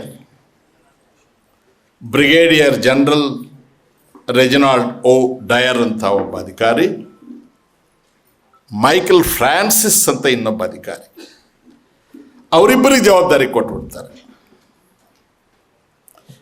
ಅಲ್ಲಿಗೆ ಹೋಗಿ ನೋಡ್ಬೇಕು. ನಾನು ಹೋಗಿ ಬಂದಿದ್ದೀನಿ ಜಲಿಯನ್ ವಾಲಾಬಾಗ್ಗೆ. ಅಲ್ಲೊಂದು ಸಣ್ಣ ಬಾವಿ ಬೇರೆ ಇದೆ, ಸಣ್ಣ. ನಿರಾಯುಧರಾದ ಜನ ಬ್ರಿಟಿಷರ ವಿರುದ್ಧ ಹೋರಾಡ್ತಾ ಇದ್ದವ್ರ ಮೇಲೆ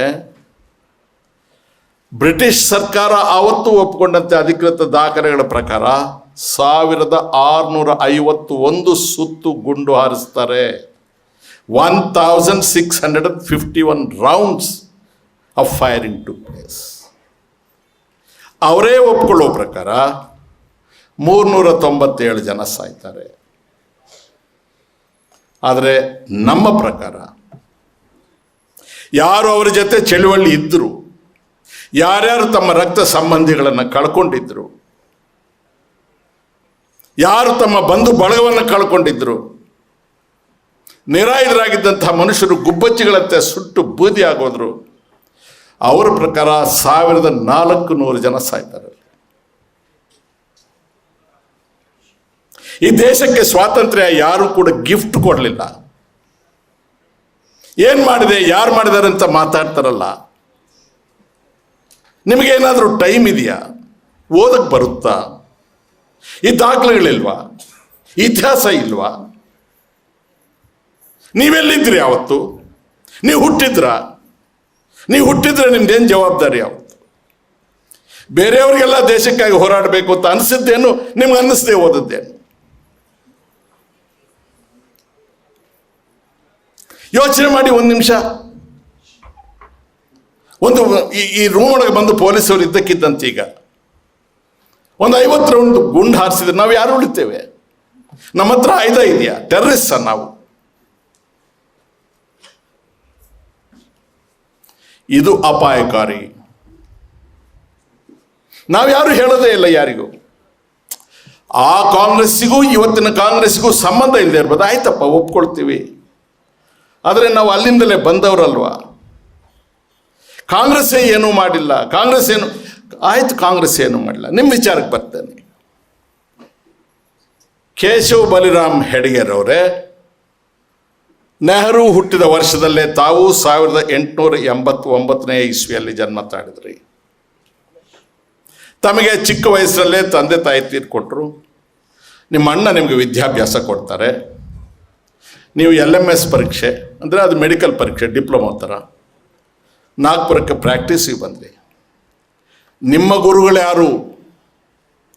ಡಾಕ್ಟರ್ BS ಮುಂಜೋ. ಡಾಕ್ಟರ್ BS ಮುಂಜೋ ಅವರಿಗೆ ಯಾರು ರೋಲ್ ಮಾಡಲು?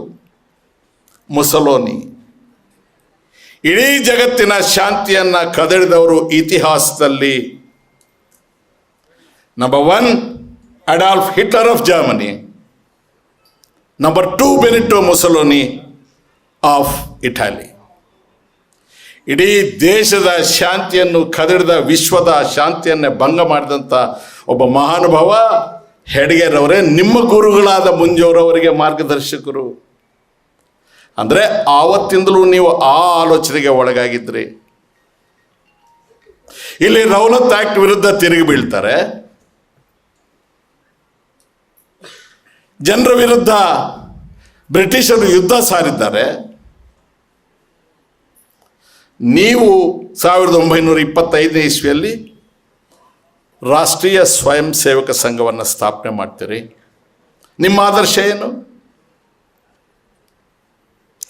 ಎಳೆಯ ಮಕ್ಕಳನ್ನು ಕರ್ಕೊಳ್ಳೋದು, ಕಬಡ್ಡಿ ಆಟ ಇನ್ನೊಂದು ಆಟಕ್ಕೆ ಸೇರಿಸ್ಕೊಳ್ಳೋದು, ಆ ಮಕ್ಕಳಿಗೆ ಆಟ ಆಡಿಸ್ತಾ ಆಡಿಸ್ತಾ ಮಾನಸಿಕವಾಗಿ ನಿಮ್ಮ ಸ್ವಾಧೀನಕ್ಕೆ ತಗೊಳ್ಳೋದು, ಕ್ರಮೇಣ ಅವರಿಗೆ ಕೆಲವು ಪದ್ಯಗಳು ಶ್ಲೋಕಗಳು ಹೇಳೋದು, ನಂತರ ವಿಷ ತುಂಬೋದು. ಆ ಎಳೆಯ ವಯಸ್ಸಿನಲ್ಲಿ ಕ್ಯಾಚ್ ದಮ್ ಯಂಗ್ ಅಂತ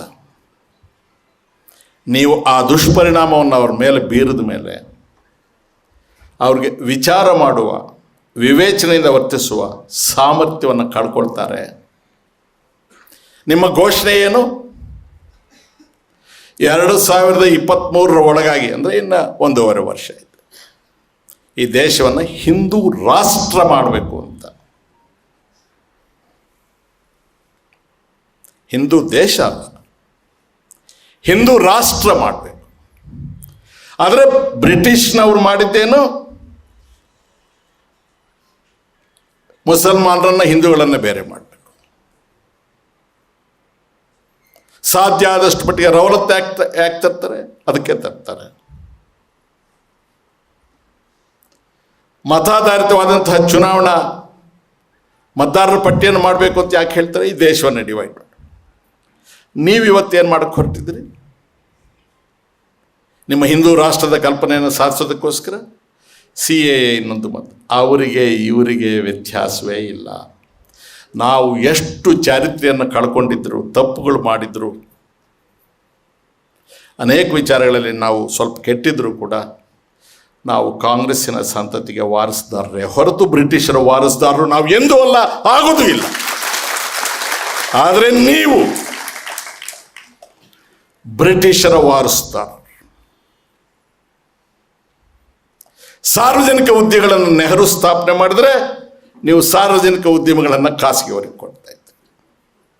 ಇದೇ ನಮಗೂ ನಿಮಗೂ ಇರ್ತಕ್ಕಂಥ ವ್ಯತ್ಯಾಸ. ಅದು ಹೇಗೂ ಇರಲಿ. ಸಾಂಡರ್ಸ್ ಅಂತ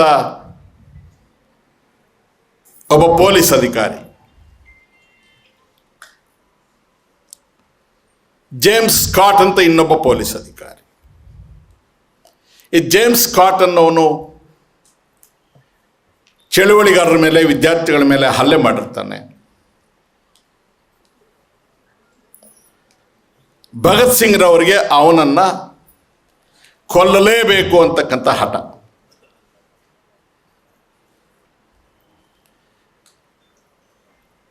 ಆ ಹೋಲಿಕೆಗಳು ಗೊತ್ತಾಗೋದಿಲ್ಲ. ಸ್ಕಾಟ್ ಇವನೇ ಇರಬಹುದು ಅಂತ ಸಾಂಡರ್ಸ್ನ ಕೊಂದು ಬಿಡ್ತಾರೆ. ತಕ್ಷಣ ಕೈಗೆ ಸಿಗಲ್ಲ ಭಗತ್ ಸಿಂಗ್ ಅವ್ರಿಗೆ. ಅವ್ರ ಸ್ನೇಹಿತರು ಯಾರು ಸಿಕ್ಕಲ್ಲ. ಮತ್ತೆ ಸೆಂಟ್ರಲ್ ಲೆಜಿಸ್ಲೇಟಿವ್ ಅಸೆಂಬ್ಲಿಗೆ ಬಾಂಬ್ ಹಾಕೋದಕ್ಕೆ ಬರ್ತಾರೆ. ಆವಾಗ ಹಿಡ್ಕೊಳ್ತಾರೆ. ಭಗತ್ ಸಿಂಗ್ ರವರು ಅಂದಿನ ರಷ್ಯಾ ಕ್ರಾಂತಿಯ ಪ್ರಭಾವಕ್ಕೆ ಒಳಗಾಗಿ ಬಾಲ್ಶವಿಸಮ್ ಅನ್ನ ಅಭ್ಯಾಸ ಮಾಡಿರ್ತಾರೆ 23ನೇ ವಯಸ್ಸಿಗೆ. ನೀವು ಈಗ ಭಗತ್ ಸಿಂಗ್ ಅವರಿಗೆ ಒಂದು ಟೋಪಿ, ಮೀಸೆ, ಒಂದು ಜನಿವಾರ. ಭಗತ್ ಸಿಂಗ್ರನ್ನು RSS ಮಾಡಕ್ಕೆ ಹೊರಟಿದ್ದೀರಿ. ನಾವು ಸುಮ್ಮನೆ RSS ಅವ್ರನ್ನ ಅನ್ನೋದು ಬೇಡ. ಅವ್ರಿಗೆ ಹಿಸ್ಟ್ರಿ ಒಪ್ಸೋಣ.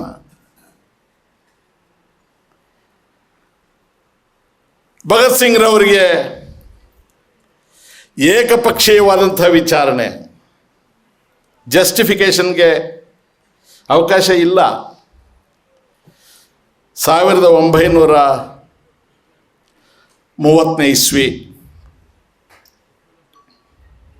1907ರಲ್ಲಿ ಅವರು ಹುಟ್ಟಿದ್ದು, 1930ರಲ್ಲಿ ಗಲ್ಲಿಗೆ ಏರಿಸಿದ್ದು. ನಾನು ಅನೇಕ ಕಡೆ ಹೇಳಿದ್ದೇನೆ, ಪುನರಾವರ್ತನೆ ಆದರೆ ಯಾರಾದರೂ ಕೇಳಿದ್ರೆ ಸ್ವಲ್ಪ ಸಹನೆ ಇರಲಿ. ಗಲ್ಲಿಗೆ ಏರಿಸೋದು ಅಂದರೆ ಒಂದು ಸ್ಟೂಲ್ ಮೇಲೆ ಅಪರಾಧಿಯನ್ನು ನಿಲ್ಲಿಸ್ತಾರೆ, ಅವನ ಎರಡೂ ಕಾಲುಗಳಿಗೆ ಮರಳು ಮೂಟೆಗಳನ್ನು ಕಟ್ತಾರೆ, ಕೊರಳಿಗೆ ಒಂದು ಹಗ್ಗ, ಈ ಬಾವಿನಲ್ಲಿ ನೀರು ಸೇದೋದಕ್ಕೆ ಹಾಕಿದಂತೆ ಕೊರಳಿಗೆ ಹಗ್ಗ ಹಾಕ್ತಾರೆ, ಅದನ್ನು ಚಕ್ರಕ್ಕೆ ಹಾಕಿ ಬಿಡ್ತಾರೆ. ಆ ಹಗ್ಗವನ್ನು ಎಳೆದಾಗ ಆ ಸ್ಟೂಲ್ ತೆಗಿತಾರೆ, ಆ ಮರಳು ಮೂಟೆಗಳು ಕಾಲನ್ನು ಕೆಳಕ್ಕೆ ಎಳೆಯುತ್ತೆ, ಆ ಸೇದುವಾಗ ಕತ್ತು ಮೇಲಕ್ಕೆ ಹೋಗಿ ಪ್ರಾಣ ಹೋಗುತ್ತೆ. ಗಲ್ಲಿಗೇರಿಸೋದು ಅಂದರೆ ಹಾಗೆ ಅತ್ಯಂತ ಕ್ರೂರವಾದಂತಹ ಶಿಕ್ಷೆ. ಎಷ್ಟು ವಯಸ್ಸು ಭಗತ್ ಸಿಂಗ್ ಅವರಿಗೆ? 23 ವರ್ಷ ವಯಸ್ಸು ಗಲ್ಲಿಗೇರಿದಾಗ. ಯಾಕೆ RSS ಅವರಿಗೆ ಅವತ್ತಿದ್ದವರಿಗೆ ಭಗತ್ ಸಿಂಗ್ ಹೀರೋ ಆಗಿ ಕಾಣಲಿಲ್ಲ? ನಿಮಗೆ ನೆಹರು ಬೇಡಪ್ಪ, ರಾಹುಲ್ ಗಾಂಧಿ ಬೇಡ, ರಮೇಶ್ ಕುಮಾರ್ ಬೇಡ, ಹರಿಪ್ರಸಾದ್ ಬೇಡಪ್ಪ, ನಿಮಗೆ ಭಗತ್ ಸಿಂಗ್ ಕೂಡ ಹೀರೋ ಆಗಿ ಕಾಣಲಿಲ್ವಾ? ಭಗತ್ ಸಿಂಗ್ ತಾಯಿ ನಾಳೆ ಬೆಳಗ್ಗೆ ಮಗನನ್ನು ಗಲ್ಲಿಗೇರಿಸ್ತಾರಂದರೆ ಕಡೇ ಭಾಗ್ಯ ಮಗನನ್ನು ನೋಡೋದಕ್ಕೆ ಅಂತ ಹೋಗ್ತಾರೆ, ಕಣ್ಣೀರು ಹಾಕ್ತಾರೆ. ತಾಯಿ ಅಲ್ವಾ? ಹೆತ್ತ ನೋವು ಎಷ್ಟು ತಂದೆ ವ್ಯಕ್ತಪಡಿಸಿದ್ರು ತಾಯಿಯ ನೋವು ಬೇರೆ. ಜನ್ಮ ತಾಳಿದವರಿಗೆ ತಾಯಿ ಸತ್ಯ, ತಂದೆ ನಂಬಿಕೆ. ಕಣ್ಣೀರು ಹಾಕಿದ ತಾಯಿಗೆ ಕೇಳ್ತಾನೆ ಭಗತ್ ಸಿಂಗ್, ಏನಮ್ಮ, ನಾನು ದೇಶಕ್ಕಾಗಿ ಪ್ರಾಣ ಕೊಡ್ತಾ ಇದ್ರೆ ನೀನು ಅಳ್ತೀಯ? ನೀನು ವೀರ ಮಾತೆ ಅಲ್ವಾ? ಎಲ್ಲಿ ಒಂದ್ಸಲ ನಗು ಅಂತ ಹೇಳಿ ಆ ತಾಯಿಯನ್ನು ನಗಿಸ್ಬಿಟ್ಟು ಇನ್ಕ್ವಿಲಾಬ್ ಜಿಂದಾಬಾದ್ ಅಂತ ಹೇಳ್ತಾನೆ. ಅಂದರೆ ಕ್ರಾಂತಿ ಚಿರಾಯುವಾಗಲಿ. ನೀವು ಕ್ರಾಂತಿಗೆ ನೀವು ಹತ್ತಿರ ಇದ್ದೀರಾ ನಮ್ಮ ಸ್ನೇಹಿತರು. ಏನೇನೆಲ್ಲ ಮಾತಾಡಿಬಿಡ್ತೀರಪ್ಪ, ಯೋಚನೆ ಮಾಡಿ. ನಾನು ಪ್ರಾರಂಭದಲ್ಲಿ ಹೇಳಿದ್ದೀನಿ, ತಮ್ಮ ದಿವ್ಯ ಸಾನ್ನಿಧ್ಯ ಇದೆ ಸ್ವಾಮಿ. ನಾನು ಹೇಳುವುದು ದಾಖಲೆಗಳ ಸಮೇತ, ದಿನಾಂಕಗಳ ಸಮೇತ, ಸಾಕ್ಷಿ ಪುರಾವೆಗಳ ಸಮೇತ. ಯಾವುದನ್ನು ಸತ್ಯ ಮಾಡ್ತಾ ಇದ್ದೀರಿ, ಯಾವುದನ್ನು ಸುಳ್ಳು ಮಾಡ್ತಾ ಇದ್ದೀರಿ? ಮುಗಿಯಿತು. ನಂತರ ಬಹಳ ಗಲಾಟೆಗಳಾದವು. ಭಗತ್ ಸಿಂಗ್ ಅವರು ತಮ್ಮ ಪ್ರಾಣನ್ನು ಕೊಟ್ಟಿದ್ದಾಯಿತು. ಜಲಿಯನ್ ವಾಲಾ ಬಾಗ್ ಹತ್ಯಾಕಾಂಡ ಆದದ್ದು ದಿನಾಂಕ 13/4/1919. ಇದೇನೇ ಇದ್ಕೊಳ್ಳಿ. ನೆಕ್ಸ್ಟು ನಾವು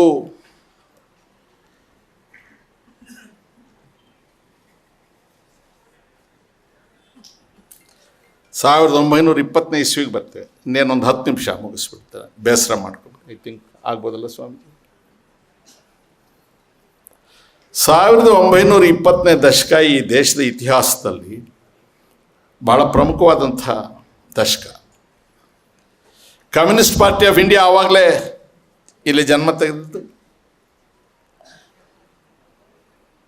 ರಾಷ್ಟ್ರೀಯ ಸ್ವಯಂ ಸೇವಕ ಸಂಘ ಆವಾಗಲೇ ಹುಟ್ಟಿದ್ದು. ದಕ್ಷಿಣ ಭಾರತದಲ್ಲಿ ಬ್ರಾಹ್ಮಣೇತರ ಚಳುವಳಿ ಜನ್ಮ ತಾಳಿದ್ದು. ಮಹಾರಾಷ್ಟ್ರದಲ್ಲಿ ಮಹರ್ ಚಳುವಳಿ ಪ್ರಾರಂಭ ಆದದ್ದು. ಹಿಂದೂ ಮಹಾಸಭಾ ಜನ್ಮ ತಾಳಿದ್ದು. ಇವೆಲ್ಲವೂ ಕೂಡ ಅದೆಲ್ಲ ಒಂದೇ ಕಾಲಕ್ಕೆ ಬರುತ್ತೆ. 1915ರಲ್ಲಿ ಗಾಂಧಿ ವಾಪಸ್ ಬಂದಿರ್ತಾರೆ ದಕ್ಷಿಣ ಆಫ್ರಿಕಾದಿಂದ. ದಕ್ಷಿಣ ಆಫ್ರಿಕಾದಲ್ಲಿ ತನ್ನ ಚರ್ಮದ ವರ್ಣನ ನೋಡಿ ರೈಲಿನಲ್ಲಿ ತನಗಾದ ಅಪಮಾನ, ಅಲ್ಲಿ ಬದುಕಿನಲ್ಲಾದ ಅಪಮಾನವನ್ನು ಇಲ್ಲಿಗೆ ಬಂದು ಪರಿಶಿಷ್ಟ ಜಾತಿಯ ಜನರಿಗೆ ಆಗ್ತಾ ಇದ್ದದಕ್ಕೆ ಹೋಲಿಕೆ ಮಾಡಿಕೊಳ್ತಾರೆ. ಹಾಗಾಗಿ ಅವರಿಗೆ ಆ ನಡತೆ ಏನಿತ್ತು, ಅವ್ರ ಮಾತೇನಿತ್ತು, ಪರಿಶಿಷ್ಟ ಜಾತಿ ಜನಾಂಗದ ಬಗ್ಗೆ ಬದ್ಧತೆಯಿಂದ ಕೂಡಿತ್ತು. 1924ರಲ್ಲಿ ಅವರು ಕಾಂಗ್ರೆಸ್ ಅಧ್ಯಕ್ಷರಾಗ್ತಾರೆ. ನೆಹರು ಅವರು 1912ರಲ್ಲಿ ಸ್ವದೇಶಕ್ಕೆ ಬಂದಿರ್ತಾರೆ. ಸುಭಾಷ್ ಚಂದ್ರ ಬೋಸ್ ಅವರು ಅನಂತರ 2 ವರ್ಷಕ್ಕೆ ಬರ್ತಾರೆ. ನೆಹರೂರವರು, ಸುಭಾಷ್ ಚಂದ್ರ ಬೋಸ್ ಇವರು ಯಾರೂ ಕೂಡ ನಿರ್ಗತಿಕರಾಗಿರಲಿಲ್ಲಪ್ಪ. ಸರ್ದಾರ್ ಪಟೇಲ್ರು ಇವರೆಲ್ಲರೂ ಕೂಡ ಆವತ್ತಿನ ದಿನಮಾನಕ್ಕೆ ಅತ್ಯಂತ ಶ್ರೀಮಂತ ಕುಟುಂಬಗಳಲ್ಲಿ ಹುಟ್ಟಿದವರು. ಸುಭಾಷ್ ಚಂದ್ರ ಬೋಸ್ ಅವರ ತಂದೆ ಜಡ್ಜ್ ಆಗಿರ್ತಾರೆ. ಇಲ್ಲಿ ವಿದ್ಯಾರ್ಥಿ ಆಗಿದ್ದಾಗ ಸ್ಕೂಲ್ನಲ್ಲಿ ಅವ್ರಿಗೆ ಡಿಬಾರ್ ಮಾಡ್ತಾರೆ. ಅವರು ಏನೇನೋ ಮಾಡಿ ICS ಮಾಡಿಸ್ಬೇಕು, ಇವರನ್ನು ಸ್ವಲ್ಪ ತಿರುಗಿಸ್ಬೇಕು ಅಂತ ನೋಡ್ತಾರೆ. ICS ಮಾಡಿದ್ಮೇಲೆ ಮತ್ತೆ ವಾಪಸ್ ಬರ್ತಾರೆ. ಅವರು 1930ರಲ್ಲಿ ಕಾಂಗ್ರೆಸ್ಗೆ ಅಧ್ಯಕ್ಷ ಆಗ್ತಾರೆ. ಅವ್ರಿಗೆ ಮೊದಲು ನೆಹರೂರವರು ಕಾಂಗ್ರೆಸ್ನ ಅಧ್ಯಕ್ಷ ಆಗ್ತಾರೆ. ಅವತ್ತು ನೆಹರೂರವರು ಕನಸು ಕಂಡಿದ್ರಾ, ಮುಂದೆ ನಾನು ಪ್ರೈಮ್ ಮಿನಿಸ್ಟರ್ ಆಗ್ತೀನಿ, ನಾನಾದಮೇಲೆ ನನ್ನ ಮಗಳು, ಅದಾದಮೇಲೆ ಅವ್ರ ಮಗ, ಆಮೇಲೆ ರಾಹುಲ್ ಗಾಂಧಿಯವರೆಲ್ಲ ಬರ್ತಾರೆ, ನೀವೆಲ್ಲ ಇರಪ್ಪ, ಎಲ್ಲ ಯೂತ್ ಕಾಂಗ್ರೆಸ್ ಕಟ್ಟಿ. ನಾನ್ ಸೆನ್ಸ್. ಹಿಸ್ಟ್ರಿ ಆ ಹಾದಿಯನ್ನು ತುಳಿದಿದೆ. ಅದಕ್ಕೆ ನಾನು ಕಾರಣ ಅಲ್ಲ, ನೀವು ಕಾರಣ ಅಲ್ಲ. ಅಹಮದ್ನಗರ್ ಜೈಲಲ್ಲಿ ಕೂತ್ಕೊಂಡು ನೆಹರು ಅವರು ತನ್ನ ಮಗಳಾದ ಇಂದಿರಾ ಗಾಂಧಿಗೆ ಪತ್ರ ಬರೀತಾರೆ. ಇಂದಿರಾ ಗಾಂಧಿಯವರು ತನ್ನ ತಾಯಿಯನ್ನು ನೋಡಿ ಬಿಕ್ಕಳಿಸಿ ಅಳ್ತಾ ಇರ್ತಾರೆ. ಕ್ಷಯ ರೋಗದಿಂದ ನರಳ್ತಾ ಇರ್ತಾರೆ ಕಮಲಾ ನೆಹರು ಅವರು. ಇಂದಿರಾ ಗಾಂಧಿಯವರು ಹುಟ್ಟಿದ ಹಬ್ಬ. ತಂದೆ ಜೈಲಲ್ಲಿ, ತಾಯಿ ಮಂಚದ ಮೇಲೆ. ಆ ಇಂದಿರಾ ಗಾಂಧಿ ನಿಮಗೆ ನೆನಪಿಲ್ಲ, ಆ ಇಂದಿರಾ ಗಾಂಧಿ ನಿಮಗೆ ಬೇಕಾಗಿಲ್ಲ. ನಿಮಗೆ ಸಾಧ್ಯನಾ? ನನಗೆ ಸಾಧ್ಯನಾ? ಮಗಳೇ, ನಿನ್ನ ಹೆಸರು ಪ್ರಿಯದರ್ಶಿನಿ, ಅಂದರೆ ನೋಡಕ್ಕೆ ಬಹಳ ಚಂದ ನೀನು. ನೆಹರು ಅವರು ಹೇಳ್ತಾರೆ ಆ ಪತ್ರದಲ್ಲಿ, you are more dearer to sight and even more dearer when you cannot be sighted. ನಿನ್ನ ನೋಡಕ್ಕೆ ಚಂದ ಮಗಳೇ, ನೀನು ನೋಡಕ್ಕೆ ಆಗದೆ ಇದ್ದಾಗ ಇನ್ನೂ ಚಂದವಾಗಿ ಕಾಣ್ತೀಯಮ್ಮ ಅಂತ ಹೇಳ್ತಾರೆ ಆ ತಂದೆ ಪ್ರೀತಿ ಮಗಳ ಮೇಲೆ. ತಾನು 4 ಗೋಡೆಗಳ ಮಧ್ಯೆ ತಾಯಿ ಆಗಲೋ ಈಗಲೋ ಅನ್ನೋ ಸ್ಥಿತಿಯಲ್ಲಿ ನಿನಗೆ ನನ್ನ ಜನ್ಮದಿನದ ಶುಭಾಶಯಗಳು ಅಂತ ಜೈಲಿನ 4 ಮಧ್ಯಗಳ ಗೋಡೆಯಿಂದ ನೆಹರು ಅವರು ಕೊಡ್ತಾರೆ. ಆ ನೆಹರುವನ್ನು ಹುಕ್ಕಾ ಸೇರ್ತಾನೆ ಅಂತ ಹೊಟ್ಟೆಪಾಡಿಗೆ ವಸ್ತ್ರ ಧರಿಸಂಥವನು ಮಾತನಾಡ್ತಾನೆ. ನಿಮಗೆ ಏನಾದರೂ ಮಾನವೀಯತೆ ಇದೆಯಾ? ರಾಜಕಾರಣ ಇಲ್ಲ, ಇದರಲ್ಲಿ ಮೌಲ್ಯಗಳಿದೆಯಾ? ನಿಮಗೆ ತಂದೆ, ತಾಯಿ, ಅಣ್ಣ, ತಮ್ಮ, ಅಕ್ಕ, ಪಕ್ಕದ ಮನೆಯವರು, ಅಕ್ಕದ ಮನೆಯವರು, ಚಿಕ್ಕವರು, ದೊಡ್ಡವರು, ಏನಾದರೂ ನಿಮಗೆ ಒಂದು ಚೂರು ನಾನು ಹೀಗೆ ಮಾತಾಡಿದ್ರೆ, ಬಾಯಿ ಹರಟಿದ್ರೆ ಏನು ಆಗಬಹುದು ಇದರ ಅನಾಹುತ ಅಂತ ಕಾಂಗ್ರೆಸ್ನವರೇ ಬಂದು ಈ ದೇಶದಲ್ಲಿ ಎದ್ದು ನಿಂತ್ಕೊಂಡು ನೆಹರು ಅವ್ರ ಬಗ್ಗೆ ನೀವು ಮಾತಾಡಿ ತಪ್ಪು ಅಂತ ಹೇಳಬೇಕಾ? ಸಾವಿರಾರು ಜನ ಸತ್ತರೆ ನಿಮಗೆ ಸಂಬಂಧ ಇಲ್ಲ. 23 ವರ್ಷದ ಹುಡುಗ ನೇಣಿಗೆ ತನ್ನನ್ನು ಗುರಿಪಡಿಸ್ಕೊಂಡ್ರೆ ನಿಮಗೆ ಸಂಬಂಧ ಇಲ್ಲ. 4 ವರ್ಷ ಜೈಲಿನಲ್ಲಿ ಕೂತ್ಕೊಂಡ್ರೆ ನಿಮಗೆ ಸಂಬಂಧ ಇಲ್ಲ. ನಿಮಗೊಂದೇ ಹಿಂದೂ ರಾಷ್ಟ್ರ. ನೀವು ದೇಶಭಕ್ತರು, ನಾವು ದೇಶದ್ರೋಹಿಗಳು. ಈಗ ದೇಶಭಕ್ತಿಯನ್ನು ನಾವು ಇವರಿಂದ ಕಲ್ತ್ಕೊಳ್ಬೇಕಾಗಿತ್ತು. ಹೇಗಿದೆ ನೋಡಿ ಗಾಂಧಿಯವರ ವಿಚಾರ.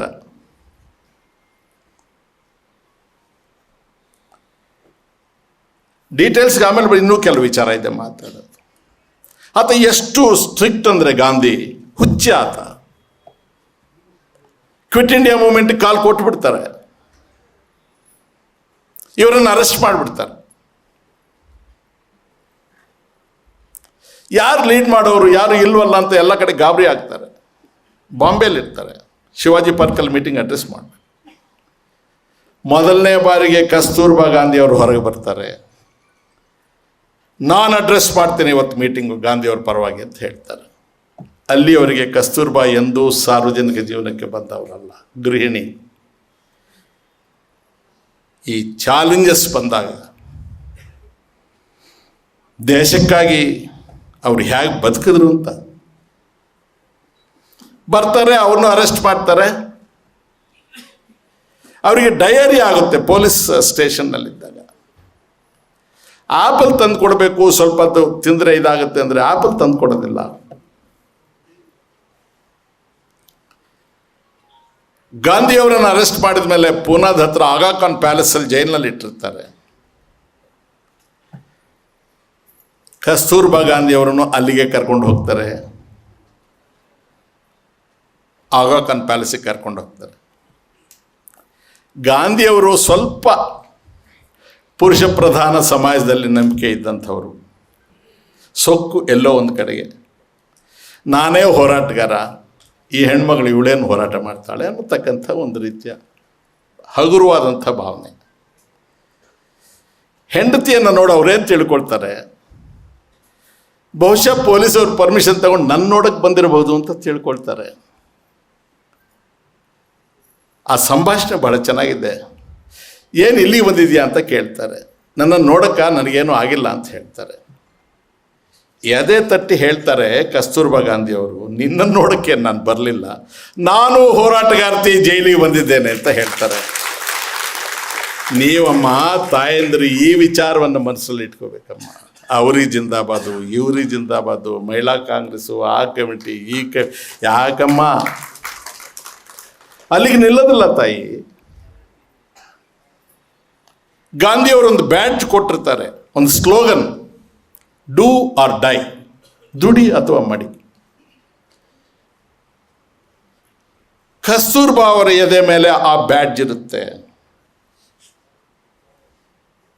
ಅವರ ಆ ಬ್ಯಾಡ್ಜ್ ಬಗ್ಗೆ ಅವ್ರಿಗೆ ಎಷ್ಟು ಕಾಳಜಿ ಅಂದರೆ, ಜೈಲಿನಲ್ಲಿ ಇದ್ಮೇಲೆ ತೆಗೆಯೋದಿಲ್ಲ ಅವರು.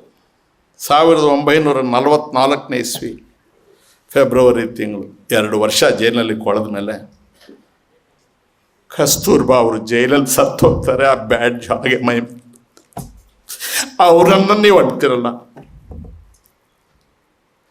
ದುಡಿ ಅಥವಾ ಮಡಿ ಅಂತ ಗಾಂಧಿಯವರು ಕೊಟ್ಟ ಕರೆಗೆ ಆ ಬ್ಯಾಡ್ಜನ್ನು ತನ್ನ ಮೈ ಮೇಲೆ ಹಾಕ್ಕೊಂಡು ಪ್ರಾಣ ಬಿಡ್ತಾಳೆ ಆ ಮಹಾತ್ಮೆ.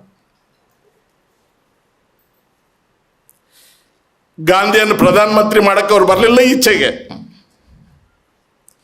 ಗಾಂಧಿಯ ಬಗ್ಗೆ ಹಗುರವಾಗಿ ಮಾತಾಡ್ತಿರಲ್ಲ ನೀವು.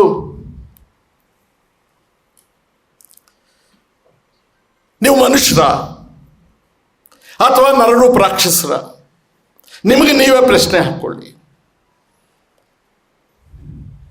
ತನ್ನ ಹಿರೇಮಗ ಹರಿಲಾಲ್ ಗಾಂಧಿ ಚರಿತ್ರೆಯನ್ನು ಕಳ್ಕೊಂಡ್ಬಿಡ್ತಾನೆ. ಕೆಟ್ಟ ಚಾಳಿಗಳಿಗೆ ಗುಲಾಮ್ನಾಗ್ತಾನೆ. ತಾಯಿ ಕರಳು 2-3 ಸಲ ಅವ್ರ ಮಧ್ಯಸ್ಥಿಕೆ ವಹಿಸಿದಾಗ ಗಾಂಧಿ ಕ್ಷಮಿಸ್ತಾರೆ, ಕಡೆಗೆ ಒಪ್ಪೋದಿಲ್ಲ, ಹೊರಗಾಗ್ತಾರೆ ಅವನು. ಗಾಂಧಿ ಸತ್ತು ಅಂತಿಮ ಶವಯಾತ್ರೆ ಹೋಗುವಾಗ ಲಕ್ಷಾಂತರ ಜನ ಹೋಗ್ತಾ ಇದ್ರೆ ಇವನು ಆ ಜನರ ಮಧ್ಯೆ ಓಡ್ತಾನೆ. ಹರಿಲಾಲ್ ಗಾಂಧಿ ನಮ್ಮಪ್ಪ ಮೈ ಫಾದರ್ ಅಂತಾನೆ. ಆ ಜನಸಂದ್ರಣೆಯಲ್ಲಿರೋರು ನಿನಗೊಬ್ಬನಿಗೆ ಏನು ಹೋಗೋ, ನಮಗೂ ಅಪ್ಪ ಅಂತ ತಳ್ತಾರೆ ಅವನ್ನ. ಅವನು ಗಾಂಧಿ ಮಗ ಅಂತ ಕೂಡ ಯಾರಿಗೂ ಗುರ್ತು ಸಿಗೋದಿಲ್ಲ. ನನ್ನ ಪಾರ್ಥಿವ ಶರೀರದ ಹತ್ರ ಕೂಡ ನನ್ನ ಮಗ ಬರಬಾರ್ದು ಅಂತಕ್ಕಂಥ ನಿಶ್ಚಯ. ಅದಕ್ಕೆ ಅವರು ಮಹಾತ್ಮ, ಗೊತ್ತಾಯ್ತಾ? ನಾವು ನೀವು ಕೊಟ್ಟ ಟೈಟ್ಲ್ ಅಲ್ಲ ಇದು. ಆತನ ನಡತೆ, ಆತನಿಗೆ ಈ ಸಮಾಜ ಕೊಟ್ಟಂತಹ ಗೌರವ ಅದು. ಹೇಗೆ ಗಾಂಧಿ ಸತ್ತದ್ದು? ಆಕ್ಸಿಡೆಂಟ್ ಆಯ್ತಾ? ಹಾರ್ಟ್ ಅಟ್ಯಾಕ್ ಆಗಿತ್ತ? ಕ್ಯಾನ್ಸರ್ ಬಂದಿತ್ತ? ಅವರು ರಾಮ ಭಕ್ತ. ಈಶ್ವರ ಅಲ್ಲ ತೇರೋ ನಾಮ್ ಸಬ್ಕೋ ಸನ್ಮತಿ ದೇ ಭಗವಾನ್, ಇದೇ ಆತ್ಮ ಪ್ರಾರ್ಥನೆ. ರಘುಪತಿ ರಾಘವ ರಾಜಾರಾಮ್ ಪತಿತ ಪಾವನ ಸೀತಾರಾಮ್. ಇನ್ನು ಗಾಂಧಿಗಿಂತ ದೊಡ್ಡ ರಾಮ ಭಕ್ತರನ್ನು ಈ ದೇಶದಲ್ಲಿ ಎಲ್ಲಿ ತರ್ತೀರಿ? ಆದರೆ ಆತ ರಾಮನಿಂದ ದೂರ ಆಗಿಬಿಟ್ಟ. ಈಗ ಪ್ರಾರ್ಥನೆ ಮುಗಿಸ್ಕೊಂಡು ಬರ್ತಾ ಇದ್ದಾರೆ. ನಾನು ಹೋಗಿ ನಿಂತು ನಮಸ್ಕಾರ ಮಾಡ್ತೇನೆ. ಯಾರೋ ಅಭಿಮಾನಿಗಳು ಬಗ್ಗೆ ನಮಸ್ಕಾರ ಮಾಡ್ತಾ ಇದ್ದಾನೆ ಅಂತ ಪ್ರತಿ ನಮಸ್ಕಾರ ಮಾಡ್ತಾರೆ. ನಮಸ್ಕಾರಪ್ಪ, ನಿನ್ನ 2 ಕೈಗಳ ಮಧ್ಯೆ ಪಿಸ್ತೂಲ್ ಇದೆ. ಭಕ್ತನಂಗೆ ನಟಿಸಿ ಬಗ್ಗೆ ನಮಸ್ಕಾರ ಮಾಡಿ ಬಚ್ಚಿಟ್ಕೊಂಡ ಪಿಸ್ತೂಲ್ನಿಂದ 40 kg ಜಾಸ್ತಿ ಇಲ್ಲ ಅಂಥ ಮುದುಕನನ್ನು ಕೊಂದೆ ನೀನು. ಗಾಂಧಿಯನ್ನಲ್ಲ, ಒಬ್ಬ ಮುದುಕನನ್ನು ಕೊಂದೆ ನೀನು. ಇವತ್ತು ಆರಾಧಕ. ನೆನ್ನೆ ಪೇಪರಲ್ಲಿ ನೋಡಿದೆ, ಮಧ್ಯಪ್ರದೇಶದಲ್ಲಿ ಒಂದೇನೋ ದೇವಸ್ಥಾನ ಕಟ್ತಾರಂತೆ ಗೋಡ್ಸೆದು. ನಾನು ರಾಜಕಾರಣ ಮಾತಾಡ್ತಾ ಇಲ್ಲ. ಒಬ್ಬ ನಿರಾಯುಧ ಮನುಷ್ಯನನ್ನ, ಆರೋಗ್ಯವಾಗಿರೋ ಒಬ್ಬ ಯುವಕ ಹೋಗಿ ವಂಚಿಸಿ ಹತ್ಯೆ ಮಾಡಿ, ಅವನು ನಮಗೆ ಮಾರ್ಗದರ್ಶಕನಂತೆ, ನಮ್ಮ ಸಮಾಜಕ್ಕೆ ಅವನು ರೋಲ್ ಮಾಡೆಲ್ ಆಗಬೇಕು. ಇದು ಯಾರ ಸಿದ್ಧಾಂತ? ನಿನ್ನದ, ನನ್ನದ? ಇದಕ್ಕೆ ನಿನ್ನ ಉತ್ತರ? ಯಾಕೆ ಕೊಂದ್ರಿ ಗಾಂಧಿನ? ಏನು ನಿನಗೆ ಅದರಿಂದ ಆದ ಲಾಭ?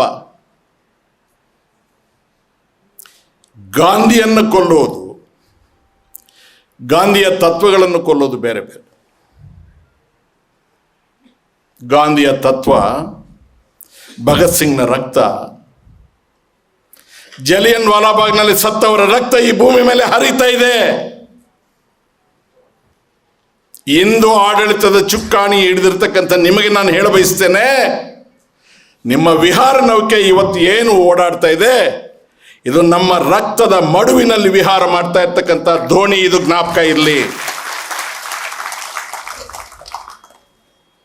ಇದು ನಿಮ್ಮ ಅಜ್ಜ ಸಂಪಾದನೆ ಮಾಡಿದ್ದಲ್ಲ, ನಿಮ್ಮ ತ್ಯಾಗದಿಂದ ಆದದ್ದಲ್ಲ, ನಮ್ಮ ಪರಿಶ್ರಮದಿಂದ ಆದದ್ದು. ಇತಿಹಾಸವನ್ನು ಬಚ್ಚಿಡೋದಕ್ಕೆ ಹೊರಟಿದ್ದೀರಿ. ಇದು ಒಂದು ಕಾಲ, ಎಷ್ಟು ದಿವಸ ನಡೆಯುತ್ತೋ ನಡೀಲಿ.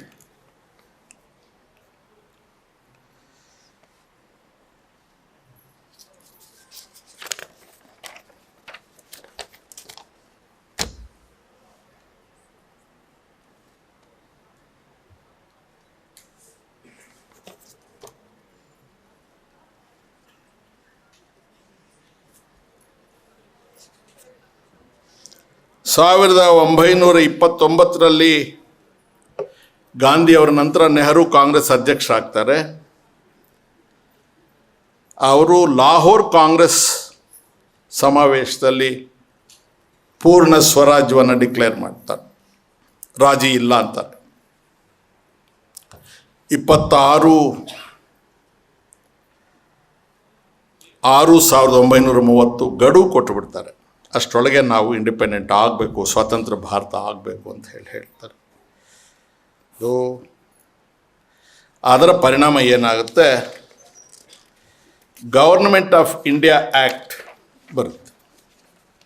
ಚಳುವಳಿ ಬಹಳ ತೀವ್ರಗೊಳ್ಳುತ್ತೆ. ನಿಭಾಯಿಸೋಕ್ಕಾಗೋದಿಲ್ಲ ಇಂಗ್ಲೀಷರ ಕೈಯಲ್ಲಿ. ಬಗ್ತಾರೆ ಚುನಾವಣೆಗಳಿಗೆ. ಮತ್ತು ಆಡಳಿತದಲ್ಲಿ ಒಂದು ಸ್ವಲ್ಪ ಮುಂದೆ ಹೋಗಿ ಪ್ರಾವಿನ್ಷಿಯಲ್ ಸ್ಟೇಟ್ಸ್ ಅಂತ ಕರೀತಾರೆ. ಅಲ್ಲಿ ಇವ್ರಿಗೆ ಭಾಗವಹಿಸೋದಕ್ಕೆ ಅವಕಾಶ ಕೊಡ್ತಾರೆ. ಕಾಂಗ್ರೆಸ್ ಪಕ್ಷ ಎಲ್ಲ ರಾಜ್ಯಗಳಲ್ಲಿ ಗೆಲ್ಲುತ್ತೆ. ಮುಸ್ಲಿಂ ಲೀಗ್ ಆವತ್ತೇ ಫೈಟ್ ಮಾಡಿದ್ರು. ಮುಸ್ಲಿಂ ಮತದಾರರಿದ್ದರೂ ಕೂಡ ಒಂದು ರಾಜ್ಯದಲ್ಲೂ ಕೂಡ ಒಬ್ಬರು ಕೂಡ ಮುಸ್ಲಿಂ ಲೀಗ್ ಅಧಿಕಾರಕ್ಕೆ ಬರೋಕ್ಕಾಗಲಿಲ್ಲ. ಇಸ್ಲಾಂ ಧರ್ಮವನ್ನು ನಂಬಿದ್ದಾರೆ, ಭಾರತ ಭೂಮಿಯನ್ನು ನಂಬಿದ್ದಾರೆ. ಅವರು ಆವತ್ತೂ ಕೂಡ ಮುಸ್ಲಿಮಿಗೆ ಮತ ಕೊಡಲಿಲ್ಲ, ಕಾಂಗ್ರೆಸ್ಸಿಗೆ ಮತ ಕೊಟ್ಟಿದ್ದಾರೆ. ಈ ಸತ್ಯ ನಾವು ನೆನಪಿಟ್ಕೊಳ್ಬೇಕು. ಇದಾದ ಮೇಲೆ ಪ್ರಪಂಚ ಮಹಾಯುದ್ಧಕ್ಕೆ ಮೊದಲು, 2ನೇ ವರ್ಲ್ಡ್ ವಾರ್ ಮೊದಲು, ಅಂದಿನ ಪ್ರಧಾನಮಂತ್ರಿ ವಿನ್ಸ್ಟನ್ ಚರ್ಚಿಲ್ ಅವರು, ಮಹಾಕ್ರೂರ್ಯಾತ,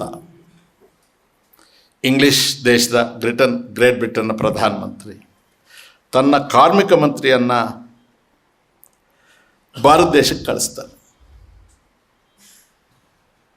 ಆತ ಸ್ವಲ್ಪ ಎಡಪಂಥೀಯ ಒಲವಿದ್ದವನು, ಆದರೆ ಪ್ರಧಾನಮಂತ್ರಿಯನ್ನು ಇದು ಮಾಡಬೇಕು. ಮಹಾಯುದ್ಧದಲ್ಲಿ ಕಾಂಗ್ರೆಸ್ ಪಕ್ಷ ನಮಗೆ ಸಹಕಾರ ಕೊಡಬೇಕು,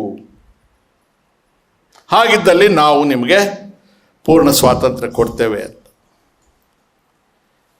ಗಾಂಧೀಜಿಯವರ ನೇತೃತ್ವದಲ್ಲಿ, ನಿನ್ನ ಹಂಗಿನ ದಾನ ನಮಗೆ ಬೇಡ, ಈ ವಿಶ್ವ ಯುದ್ಧ ನೀವೇನು ಮಾಡಲು ಹೊರಟಿದ್ರಿ ಇದಕ್ಕೆ ನಮ್ಮ ಸಹಮತ ಇಲ್ಲ, ನಾವು ಶಾಂತಿ ಪ್ರಿಯರು ಅಂತ ಹೇಳಿ ಪ್ರೊಟೆಸ್ಟ್ ಮಾಡಿ ಎಷ್ಟು ಜನ ಸರ್ಕಾರಕ್ಕೆ ಬಂದಿರ್ತಾರೆ 1935 ನಂತರ ಗೌರ್ಮೆಂಟ್ ಆಫ್ ಇಂಡಿಯಾ ಆ್ಯಕ್ಟ್ ಅವರೆಲ್ಲರೂ ಕೂಡ ತಮ್ಮ ಸ್ಥಾನಗಳಿಗೆ ರಾಜೀನಾಮೆಯನ್ನು ಕೊಟ್ಟು ಬಿಡ್ತಾರೆ. ಈ ಹಂತ ದಾಟಿದ ಮೇಲೆ ನಾವು ದಂಡಿ ಚಳುವಳಿಗೆ ಬರ್ತೀವಿ. ಏನಿದು ದಂಡಿ ಚಳುವಳಿ? ಉಪ್ಪಿನ ಸತ್ಯಾಗ್ರಹ. ಉಪ್ಪು ಎಲ್ಲರೂ ಬಳಸಬೇಕಲ್ಲ, ಅವರಿಗೆ ಲಾಭ ಇಂಗ್ಲೀಷ್ ಅವರಿಗೆ. ಚರ್ಮ ಕೆಂಪುಗಿತ್ತು ಅನ್ನೋದು ಬಿಟ್ಟರೆ ಅವ್ರ ಹೃದಯ ಇಷ್ಟು ಕಪ್ಪಿತ್ತು. ಮನುಷ್ಯರೇ ಅಲ್ಲ, ಅವರು ರಾಕ್ಷಸರು. ಈ ಉಪ್ಪಿನ ಮೇಲೆ ಸ್ವಾಮ್ಯತೆ ಪಡಿತಾರೆ ಅವರು, ಮೊನೋಪಲಿ. ನಾವು ನಮ್ಮ ಭೂಮಿ ಮೇಲೆ ಇರ್ತಕ್ಕಂಥ ಉಪ್ಪು ಸಮುದ್ರ ತೀರದಲ್ಲಿ ತಗೊಳ್ಬೇಕಾದ್ರೆ ಅವನಿಗೆ ತೆರಿಗೆ ಕಟ್ಟಬೇಕು. ಒಬ್ಬ ಸ್ವಾಭಿಮಾನಿ ಗಾಂಧಿಗೆ ಅದು ಇಷ್ಟ ಆಗೋದಿಲ್ಲ. ಅಲ್ಲಿ ಹೋಗಿ ಒಂದು ಹಿಡಿ ಉಪ್ಪನ್ನು ನಾನು ಕೈಗೆತ್ಕೊಳ್ತೇನೆ ಅಂತ. ಆಗ ಗಾಂಧಿಯವರೊಂದು ಮಾತು ಹೇಳ್ತಾರೆ, ಸಿವಿಲ್ ಡಿಸೊಬೀಡಿಯನ್ಸ್, ಅಸಹಕಾರ ಚಳುವಳಿ, it is civil disobedience to immoral statutory orders. ಅಧಿಕಾರದ ದುರಹಂಕಾರದಿಂದ ಅನೈತಿಕ ಆದೇಶಗಳನ್ನು ನೀವು ಹೊರಡಿಸಿದಾಗ ಅದನ್ನು ಪ್ರತಿಭಟಿಸ್ತಕ್ಕಂಥ ಒಂದು ನಾಗರಿಕ ಹಕ್ಕು ಸಿವಿಲ್ ಡಿಸೊಬೀಡಿಯನ್ಸ್ ಅಂತ ಹೇಳ್ತಾರೆ. ಲಕ್ಷಾಂತರ ಜನ ಸೇರ್ತಾರೆ. 24 ದಿವಸ ಆಗುತ್ತೆ. ಬ್ರಿಟಿಷ್ ಸರ್ಕಾರಕ್ಕೆ ನಡುಕ ಬರುತ್ತೆ. ಅಂಗಿ ಇಲ್ಲ, ಮೇಲೆ ಒಂದು ವಸ್ತ್ರ, ಕೆಳಗೊಂದು ಪಂಚೆ. ಕಚ್ಚೆನೂ ಅಲ್ಲ ಅದು. ಯಾವ ತುಪಾಕಿ ಇಲ್ಲ, ಯಾವ ಫ್ಲೆಕ್ಸ್ಗಳಿಲ್ಲ, ಜಿಂದಾಬಾದ್ಗಳಿಲ್ಲ, ನಾವ್ಯಾರೂ ಇಲ್ಲ. ಗಾಂಧಿ ನೋಡಿ ಜನನ ಕರ್ಕೊಂಡು ಹೊರಡ್ತಾರೆ. ಯಾರನ್ನು ಎದುರಾಕೊಂಡ್ರದ್ದು? ಯಾರನ್ನ? ಇಂಗ್ಲಿಷ್ ಸರ್ಕಾರವನ್ನು. ತಾವು ತೆರಿಗೆಯನ್ನು ಹಿಂಪಡಿಬೇಕಾಗುತ್ತೆ. ಬಹಳ ದೊಡ್ಡ ಹೋರಾಟ. ಅದಾದ ನಂತರ ನಾವು ಕ್ವಿಟ್ ಇಂಡಿಯಾ ಚಳವಳಿಗೆ ಬರ್ತೇವೆ. ಇನ್ನು ಸಾಧ್ಯ ಇಲ್ಲ ನೀವು ಈ ದೇಶದಲ್ಲಿ ಇರೋದು, ಹೊರಡಬೇಕು, ನೀವು ಬಿಟ್ಟು ತೊಲಗಿ, ಕ್ವಿಟ್ ಇಂಡಿಯಾ. ಏನು ನೋಡ್ರಿ, ಒಬ್ಬ ಕಮಾಂಡರ್ ಥರ ಆ ನೈತಿಕ ಶಕ್ತಿ ಅನ್ನೋದು ಒಬ್ಬ ರಾಜಕೀಯ ನಾಯಕನಲ್ಲಿ ಇದ್ದರೆ ಎಷ್ಟೊಂದು ಪರಿಣಾಮ ಬೀರಬಹುದು ಅನ್ನೋದಕ್ಕೆ ಇದೊಂದು ನಿದರ್ಶನ. ಕ್ವಿಟ್ ಇಂಡಿಯಾ ಚಳವಳಿ ಉಗ್ರ ಸ್ವರೂಪವನ್ನು ಪಡ್ಕೊಂಡಾಗ ಅವರಿಗೆ ಸಾಧ್ಯ ಆಗೋದಿಲ್ಲ. ಮತ್ತೆ ನಮ್ಮ ಸ್ನೇಹಿತರು ಜ್ಞಾಪಕಕ್ಕೆ ಬರ್ತಾರೆ, ಆವಾಗ ಎಲ್ಲೋಗಿದ್ರಪ್ಪ ನೀವು? ನೀವೆಲ್ಲ ಇರಲಿಲ್ವಾ? ಹಿಂದೂ ಮಹಾಸಭಾದವ್ರು ಇರಲಿಲ್ವಾ? RSS ಅವರು ಇರಲಿಲ್ವಾ? ದಂಡಿ ಚಳುವಳಿ ದೇಶದ ಪರವಾಗಿ ಅಂತ ಅನ್ನಿಸ್ಲಿಲ್ವಾ? ಕ್ವಿಟ್ ಇಂಡಿಯಾ ಚಳುವಳಿ ದೇಶದ ಪರವಾಗಿ ಅಂತ ಅನ್ನಿಸ್ಲಿಲ್ವಾ? ಕಸ್ತೂರ್ಬಾ ಅವ್ರು ತೀರ್ಕೊಂಡಾಗ ನಿಮಗೆ ದುಃಖ ಆಗಲಿಲ್ವಾ? ಅದು ಎಂಥ ದೇಶಭಕ್ತಿ ರೀ ಅವ್ರದ್ದೀಗ. ಭಾರತ ಮಾತೆ ಅಂತೆ, ಒಂದೇ ಮಾತರಮ್ಮಂತೆ. ಬರೋ ಭಾರತ್ ಮಾತಾ ಕಿ ಜೈ. ಯಾವ ಭಾರತ್ ಮಾತೆನಪ್ಪ? ಅಂಬಾನಿಯವ್ರ ಭಾರತ್ ಮಾತೆನ, ಅದಾನಿಯವ್ರ ಭಾರತ್ ಮಾತೆನ, ಅಥವಾ Bhagat ಸಿಂಗ್ನ Bharat ಮಾತೆನ? Let us have this clarity. I am not addressing a political meeting. I am not addressing Congress workers or party leaders. ನಾವು ಸಾವಿನ ಅಂಚಿನಲ್ಲಿದ್ದೇವೆ. ನನಗೆ 72, ಎಷ್ಟು ವರ್ಷ ಇರ್ತೇವೋ ಗೊತ್ತಿಲ್ಲ. ನಾವು ಹೇಳೋ ಮಾತಲ್ಲಿ ಒಂದು 5% ನಿಮ್ಮ ಶರೀರದೊಳಗೆ ಹೋದರೆ ನಾನು ಈ ಭೂಮಿ ಮೇಲೆ ಬದುಕಿದ್ದಕ್ಕೆ ಸಾರ್ಥಕ ಅಂತ ಇಷ್ಟು ಆವೇಶಕ್ಕೆ ಒಳಗಾಗ್ತಾ ಇದ್ದೇನೆ. ಇದಾದ ಮೇಲೆ ಮತ್ತೆ ಸಂಧಾನ. ಅಟ್ಲಿಯವರು ಪ್ರೈಮ್ ಮಿನಿಸ್ಟರ್ ಆಗಿರ್ತಾರೆ. ಮತ್ತೆ ಮಾತುಕತೆ, ಸಂವಿಧಾನ, ಇನ್ನೊಂದು ಮತ್ತೊಂದು, ಸ್ವಾತಂತ್ರ್ಯ ಅಂತ ಡೇಟಿಗೆ ಕೊಡ್ತೇವೆ ಅಂತ. ಲಾಸ್ಟ್ಗೆ 3rd June 1946 ಅಟ್ಲಿ ಅವರು ಕಳಿಸಿದ ನಿಯೋಗದಲ್ಲಿ Pethick Lawrence, Stafford Cripps, A.V. Alexander ಇವ್ರಿಗೇನಪ್ಪ ಅಜೆಂಡಾ ಅಂದರೆ ನಮಗೆ ಅಧಿಕಾರವನ್ನು ಹಸ್ತಾಂತರ ಮಾಡೋದು ಅಂತ. ಲಾರ್ಡ್ ವೇವಲ್ ಅವರಾಗ ವೈಸ್ರಾಯ್ ರಾಯಭಾರಿಯಾಗಿರ್ತಾರೆ. ಸೊ ಆಮೇಲೆ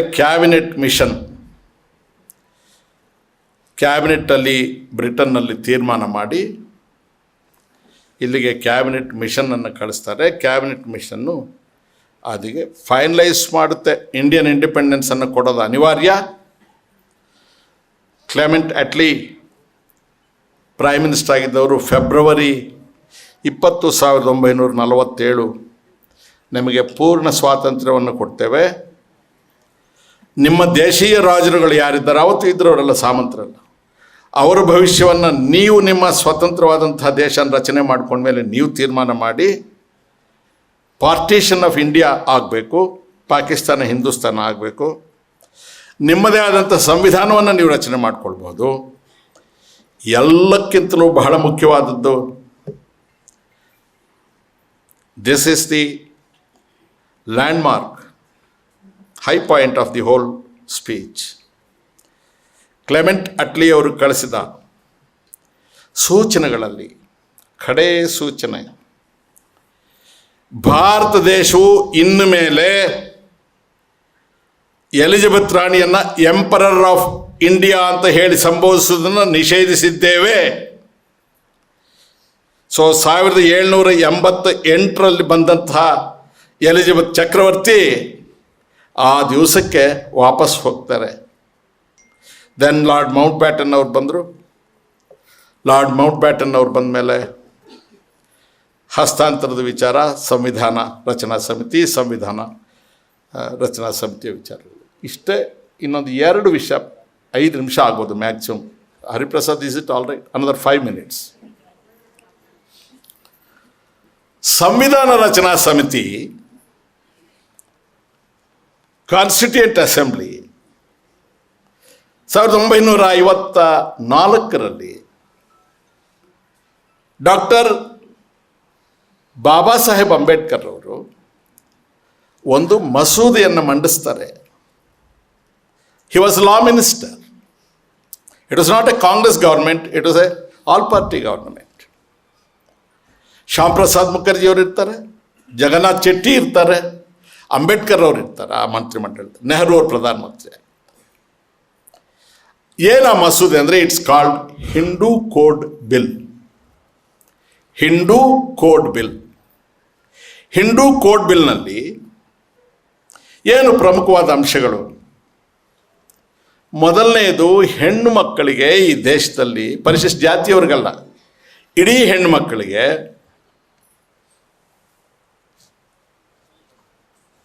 ಪಿತ್ರಾರ್ಜಿತ ಆಸ್ತಿಯಲ್ಲಿ ಪಾಲು ಇರಬೇಕು. ಯಾರು ಹೇಳಿದ್ದನ್ನು? ಡಾಕ್ಟರ್ ಅಂಬೇಡ್ಕರ್. ಯಾವಾಗ? 1954. ಎರಡನೇದು, ಈ ವಿಧವಾ ಪದ್ಧತಿಯನ್ನು ಘೋಷಣೆ ಮಾಡಿ ಇದೆಲ್ಲ ಧರ್ಮದಲ್ಲಿ ಹೇಳಿದೆ ಅಂತ ಹೇಳಿ ಹೆಣ್ಣು ಮಕ್ಕಳ ಬಾಳನ್ನು ಕತ್ತಲಾಗಿಸಿದ್ರಲ್ಲ, ಹೆಣ್ಣು ಮಕ್ಕಳಿಗೂ ಕೂಡ ಅಕಾಲಿಕವಾಗಿ ತಾನು ಮದುವೆ ಆದಂಥ ಗಂಡ ತೀರ್ಕೊಂಡ್ರೆ ಪುನರ್ವಿವಾಹದ ಹಕ್ಕಿರಬೇಕು. ಯಾರ ಪರವಾಗಿ? ನಿಮ್ಮೆಲ್ಲರ ಪರವಾಗಮ್ಮ. ದ ಮೋಸ್ಟ್ ಇಂಪಾರ್ಟೆಂಟ್ ಥಿಂಗ್, ಯಾವುದೇ ಒಬ್ಬ ಪುರುಷ ತನಗೆ ವಿವಾಹ ಆಗಿದ್ದುಕೊಂಡು ಇನ್ನೊಂದು ಹೆಣ್ಣು ಮಗಳ ಜೊತೆಗೆ ವಿವಾಹೇತರ ಸಂಬಂಧವನ್ನು ಇಟ್ಕೊಂಡು ಆ ಹೆಣ್ಣಿಗೆ ಒಂದು ಮಗುವಾದರೆ ಆ ಮಗುವಿನ ಜವಾಬ್ದಾರಿಯನ್ನು ಅವನೇ ತೆಗೆದುಕೊಳ್ಬೇಕು, ಅವನ ಆಸ್ತಿಯಲ್ಲಿ ಆ ಮಗುವಿಗೆ ಹಕ್ಕು ಕೊಡಬೇಕು ಅಂತ ಹೇಳ್ತಾರೆ. ನಿಮ್ಗೆ ಅರ್ಥ ಆಗಲಿಲ್ವಾ? ನಾವೇನಂತ ಕರಿತೀವ ಮಕ್ಕಳಿಗೆ? ಅವನ ತಂದೆ ಒಪ್ಕೊಳ್ಳೋದಿಲ್ಲ, ಅವ್ರ ಅಮ್ಮನಿಗೆ ಅವನ ಜೊತೆ ಲಗ್ನ ಆಗಿಲ್ಲ, ಅವನಿಗೆ ಇನ್ನೊಬ್ಬ ಹೆಂಡತಿ ಇದ್ದಾಳೆ, ಅವನು ತೀಟಾಗಿ ಈ ಹೆಣ್ಮಗಳ ಜೊತೆಗೆ ಸಂಪರ್ಕ ಇಟ್ಕೊಂಡ. ನಾವು ಆ ಮಗು ಓಡಾಡಬೇಕಾಗಿದ್ದರೆ ಅವನಿಗೇನಂತ ಕರಿತೇವೆ ಹೇಳಿ? ಪರವಾಗಿಲ್ಲ, ಪರವಾಗಿಲ್ಲ, ಕನ್ನಡದಲ್ಲಿ ಹೇಳಿ. ಅರ್ಥ ಆಯ್ತಾ? ನೀನು ಕಾಮಾಂಧನಾಗಿ ಪಶುವಂತೆ ವರ್ತಿಸಿ ಜವಾಬ್ದಾರಿಯನ್ನು ತಪ್ಪಿಸ್ಕೊಂಡು ಹೋಗ್ತಕ್ಕಂಥವ್ನು ನೀನು. ಅವನಿಗೆ ಶಿಕ್ಷೆ ಆಗಬೇಕು. ಆ ಮಗುವನ್ನು ಶಾಲೆಗೆ ದಾಖಲಿಸ್ಬೇಕಂದ್ರೆ ಆ ತಾಯಿ ಹೋದಾಗ ಯಾರ ಹೆಸರು ಹೇಳಬೇಕು? ಮೇಷ್ಟ್ರು ಕೇಳ್ತಾರೆ ತಂದೆ ಯಾರು? ಸಹಜವಾಗಿ ತಂದೆ ಇಲ್ವಲ್ಲ. ಎಂತಹ ಕ್ರಾಂತಿಕಾರಕವಾದಂತಹ ಆಲೋಚನೆ ಡಾಕ್ಟರ್ ಬಾಬಾ ಸಾಹೇಬ್ ಅಂಬೇಡ್ಕರ್ ಅವರು ಈ ದೇಶದ ಸರ್ವಸ್ವ ಹೆಣ್ಣು ಮಕ್ಕಳ ಬಗ್ಗೆವಾಗಿ ಮಾಡಿದ್ದಾರೆ.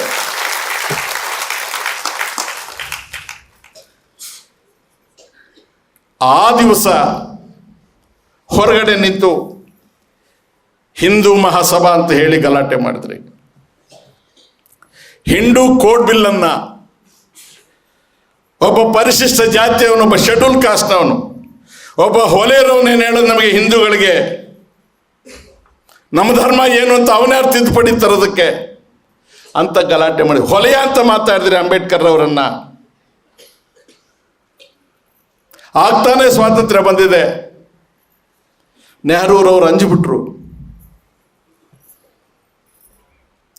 ಅಂಬೇಡ್ಕರ್ ಅವರು ಹೇಳ್ತಾರೆ, ನಿಮ್ಗೆ ಕೈ ಮುಗಿದು ಕೇಳ್ಕೊಳ್ತಾನೆ ವಿಧೇಯಕವನ್ನು ಹಿಂಪಡೀರಿ ಅಂತ. ಅಂಬೇಡ್ಕರ್ ಅವರು ರಾಜೀನಾಮೆ ಕಳಿಸ್ತಾರೆ, ವಿಧೇಯಕವನ್ನು ಹಿಂದೆ ಪಡೆಯೋದಿಲ್ಲ.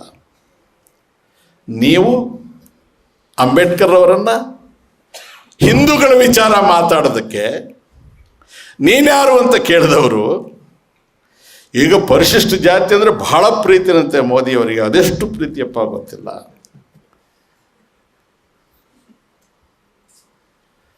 ನಮ್ಮ ಪ್ರಶ್ನೆಗಳಿಗೆ ಉತ್ತರ ಕೊಡಿ ನೀವು. 1925ರಲ್ಲಿ ಡಾಕ್ಟರ್ ಬಿ ಆರ್ ಅಂಬೇಡ್ಕರ್ ಅವರು ಮನುಸ್ಮೃತಿಯನ್ನು ಯಾಕೆ ದಹನ ಮಾಡಿದರು?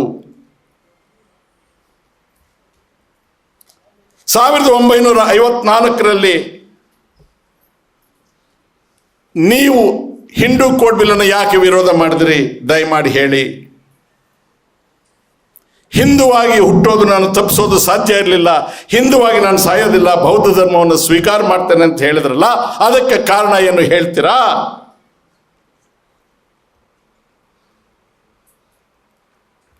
ಎಂತಹ ಸ್ಥಿತಿ ನೆಹರೂರವ್ರದ್ದು. ದೇಶ ವಿಭಜನೆ, ನಿರಾಶ್ರಿತರ ಸಮಸ್ಯೆ, ಗಾಂಧಿ ಹತ್ಯೆ, ಬರಗಾಲ, ದೇಶದ ಹೊಣೆಗಾರಿಕೆ, ಮತ್ತೆ ಅತಂತ್ರವಾದ ತಾತ್ಕಾಲಿಕವಾದ ವ್ಯವಸ್ಥೆಯಲ್ಲಿ ನಾನು ಪ್ರಧಾನಮಂತ್ರಿಯಾಗಿ ಮುಂದುವರಿಯೋದಿಲ್ಲ, ಚುನಾವಣೆ ಆಗಲೇಬೇಕು ಅಂತಾರೆ. ಬಹಳ ಜನ ಹೇಳ್ತಾರೆ ಚುನಾವಣೆ ಮುಂದೂಡಿ ಅಂತ. ನೆಹರು ಒಪ್ಪೋದಿಲ್ಲ. ಮೊದಲನೇ ಮಹಾ ಚುನಾವಣೆ 1956. ದೇಶದ ಉದ್ದಗಲಕ್ಕೂ ಸಂಚಾರ ಮಾಡ್ತಾರೆ. ಅವರು ಆಲ್ ಇಂಡಿಯಾ ಕಾಂಗ್ರೆಸ್ ಕಮಿಟಿಯ ಅಧ್ಯಕ್ಷರು ಆಗಿರ್ತಾರೆ. ಕಾಂಗ್ರೆಸ್ ಕ್ಯಾಂಡಿಡೇಟ್ಸ್ ಅನ್ನು, ಲೋಕಸಭಾ ಕ್ಯಾಂಡಿಡೇಟ್ಸ್ ಅನ್ನು ಅನೌನ್ಸ್ ಮಾಡ್ತಾರೆ. ಎಂ ಚಲಪತಿ ರಾವ್ ಅಂತ ಹೇಳಿ ನ್ಯಾಷನಲ್ ಹೆರಾಲ್ಡ್ ಪತ್ರಿಕೆಯ ಸಂಪಾದಕರು ಪತ್ರಿಕಾ ಸಮಾವೇಶದಲ್ಲಿ ನೆಹರೂರವ್ರಿಗೆ ಕೇಳ್ತಾರೆ, ನೆಹರೂರವರೇ, ನಿಮ್ಮ ಲೋಕಸಭೆಯ ಕ್ಯಾಂಡಿಡೇಟ್ಸ್ ಲಿಸ್ಟಲ್ಲಿ ಕೆಲವರು ಭ್ರಷ್ಟರಿದ್ದಾರೆ ಅಂತ ಹೇಳ್ತಾರೆ. ನೆಹರೂರವ್ರು ಏನು ಉತ್ತರ ಹೇಳಿರ್ಬೋದು ಗೊತ್ತಾ ಸ್ವಾಮೀಜಿ? ಇತಿಹಾಸ ಯಾರಿಗೂ ಗೊತ್ತಿಲ್ಲ, ಓದೋದಿಲ್ಲ, ತಿಳ್ಕೊಳ್ಳೋದಿಲ್ಲ. ಚಲಪತಿ ರಾಯರೇ, ನೀವು ನನ್ನೊಟ್ಟಿಗೆ ಸೆರೆಮನೆವಾಸ ಅನುಭವಿಸಿದ್ದೀರಿ, ನೀವು ಸ್ವತಂತ್ರ ಹೋರಾಟಗಾರರು. ನಾನು ಎಲ್ಲ ಒತ್ತಡಗಳ ಮಧ್ಯೆ ಚುನಾವಣೆಗೆ ಹೋಗ್ತಾ ಇದ್ದೇನೆ. ಒಂದು ವೇಳೆ ಕಾಂಗ್ರೆಸ್ ಲಿಸ್ಟಲ್ಲಿ ಕೆಲವರು ಅಚಾತುರ್ಯದಿಂದ ಭ್ರಷ್ಟರು ಬಂದುಬಿಟ್ಟಿದ್ರೆ ನಾನು ಈ ಪ್ರೆಸ್ ಕಾನ್ಫರೆನ್ಸ್ ಮುಖಾಂತರ ಡಿಕ್ಲೇರ್ ಮಾಡ್ತಾ ಇದ್ದೀನಿ ದೇಶದ ಜನರಿಗೆ, ಎಲ್ಲೆಲ್ಲಿ ಭ್ರಷ್ಟರು ಕಾಂಗ್ರೆಸ್ ಕ್ಯಾಂಡಿಡೇಟ್ಸ್ ಇದ್ದಾರೆ ಅವರನ್ನು ಸೋಲಿಸಿ ಅಂತ ಹೇಳ್ತೇನೆ ಅಂತ ನೆಹರು ಹೇಳ್ತಾರೆ. ಇದು ನಮ್ಮ ಇತಿಹಾಸ.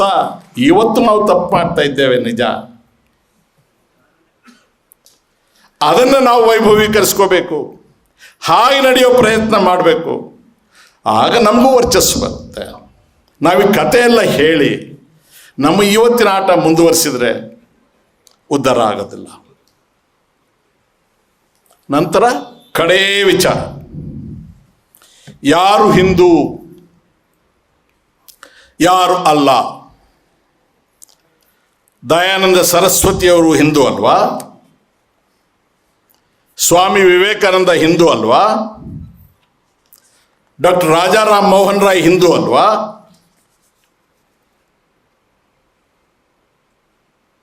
ರವೀಂದ್ರನಾಥ್ ಟ್ಯಾಗೋರ್ ಅವರು ಹಿಂದೂ ಅಲ್ವಾ? ಜಲಿಯನ್ ವಾಲಾಬಾಗ್ನ ಹತ್ಯಾಕಾಂಡ ಆದಾಗ ನೈಟ್ಹುಡ್ ಪ್ರಶಸ್ತಿಯನ್ನು ಇಂಗ್ಲಿಷ್ ಸರ್ಕಾರ ಟ್ಯಾಗೋರ್ ಅವ್ರಿಗೆ ಕೊಟ್ಟಿರುತ್ತೆ, ಅದನ್ನು ತಿರಸ್ಕರಿಸ್ತಾರೆ, ವಾಪಸ್ ಕಳಿಸ್ಬಿಡ್ತಾರೆ. ನನಗೆ ಬೇಡ ನಿನ್ನ ನೈಟ್ಹುಡ್ ಅಂತ ಹೇಳ್ತಾರೆ ಟ್ಯಾಗೋರ್ ಅವರು.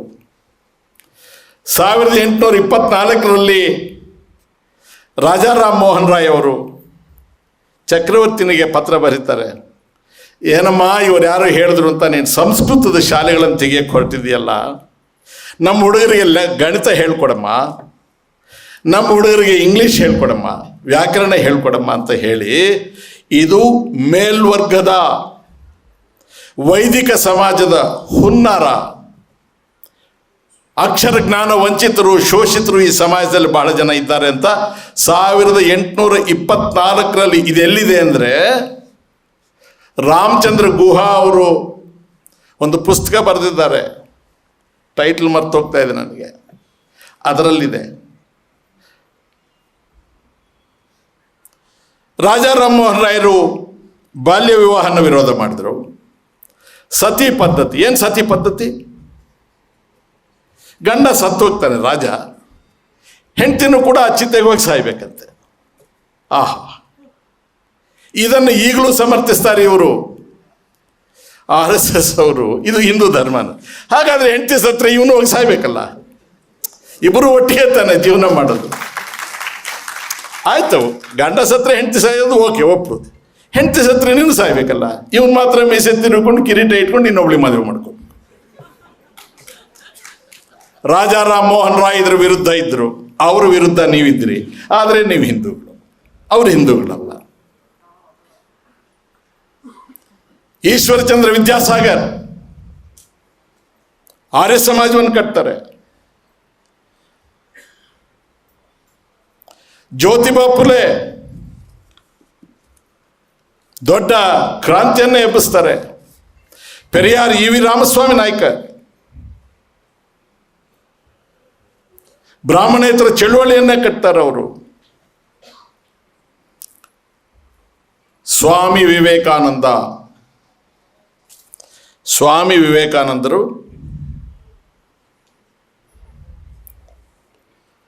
ಚಿಕಾಗೋ ಸರ್ವಧರ್ಮಗಳ ಸಮ್ಮೇಳನದಲ್ಲಿ ಭಾರತದ ಚುನಾಯಿತ ಪ್ರತಿನಿಧಿಯಾಗಿ ಹೋಗಿರಲಿಲ್ಲ. ಸತ್ಯ ಗೊತ್ತಿರಲಿ. ಭಾಗವಹಿಸಬೇಕು ಅಂತ ಹೋಗ್ತಾರೆ, ಅವಕಾಶ ಸಿಗೋದಿಲ್ಲ. ಪರಿಚಯ ಇದ್ದು ಒಬ್ಬ ಸ್ನೇಹಿತರಿಗೆ ಇನ್ನೊಬ್ಬ ಸ್ನೇಹಿತರ ಪರಿಚಯ ಇದ್ದು ಅವರು ಕೊಡುವ ಪತ್ರದ ಮುಖೇನ ಇವ್ರಿಗೆ ಅಲ್ಲಿ ಹೋಗೋದಕ್ಕೆ ಅವಕಾಶ ಸಿಗುತ್ತೆ. 1892 ಶಿಕಾಗೋದಲ್ಲಿ ಏನು ಮಾತಾಡ್ತಾರೆ? ಮದರ್ ಆಫ್ ಆಲ್ ರಿಲಿಜಿಯನ್ಸ್, ದೇಶದ ಎಲ್ಲ ಧರ್ಮಗಳ ತಾಯಿಗೆ ನನ್ನ ನಮಸ್ಕಾರ ಅಂತ ಹೇಳ್ತಾರೆ. ಅಂದರೆ ಒಂದು ಧರ್ಮ ಅಲ್ಲ, ಎಲ್ಲ ಧರ್ಮಗಳಿಗೆ. I am proud of my nation. ಇಡೀ ಜಗತ್ತಿನಲ್ಲಿ ಸಹಿಷ್ಣುತೆಗೆ, ತಾಳ್ಮೆಗೆ ಹೆಸರುವಾಸಿಯಾದ ಮಾತೃಭೂಮಿ ನಂದು ಅಂತ ಹೇಳ್ತಾರೆ.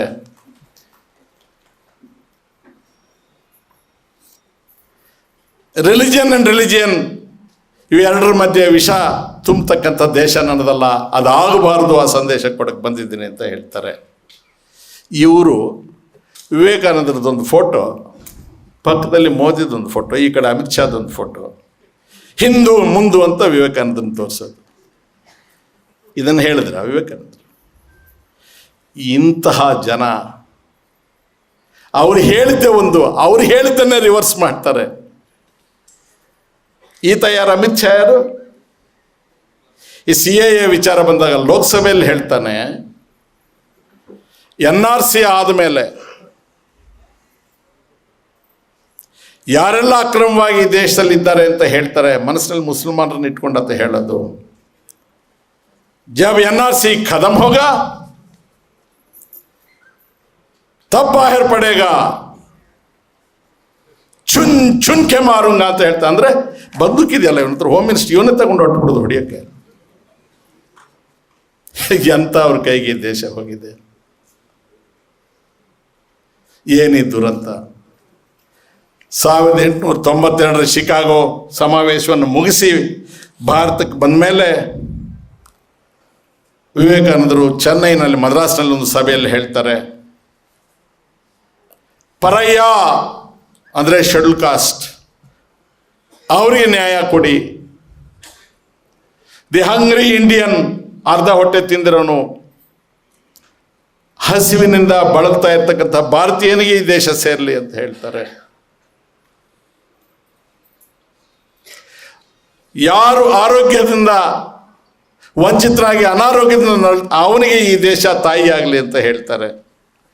ಅನಾರೋಗ್ಯ ಭಾರತೀಯನಿಗೆ, ಅನಕ್ಷರಸ್ಥ ಭಾರತೀಯನಿಗೆ, ಅರ್ಧ ಹೊಟ್ಟೆ ತಿನ್ನುವ ಭಾರತೀಯನಿಗೆ, ಅಸ್ಪೃಶ್ಯತೆಯಿಂದ ನರಳತಕ್ಕಂಥ ಭಾರತೀಯನಿಗೆ ಈ ಭಾರತ ಭೂಮಿ ಇರಲಿ ಅಂತ ಮರೀನಾ ಬೀಚ್ನಲ್ಲಿ ಶಿಕಾಗೋದಿಂದ ಬಂದ ಮೇಲೆ ಅವರು ಹೇಳಿದ್ದು ಇತಿಹಾಸ.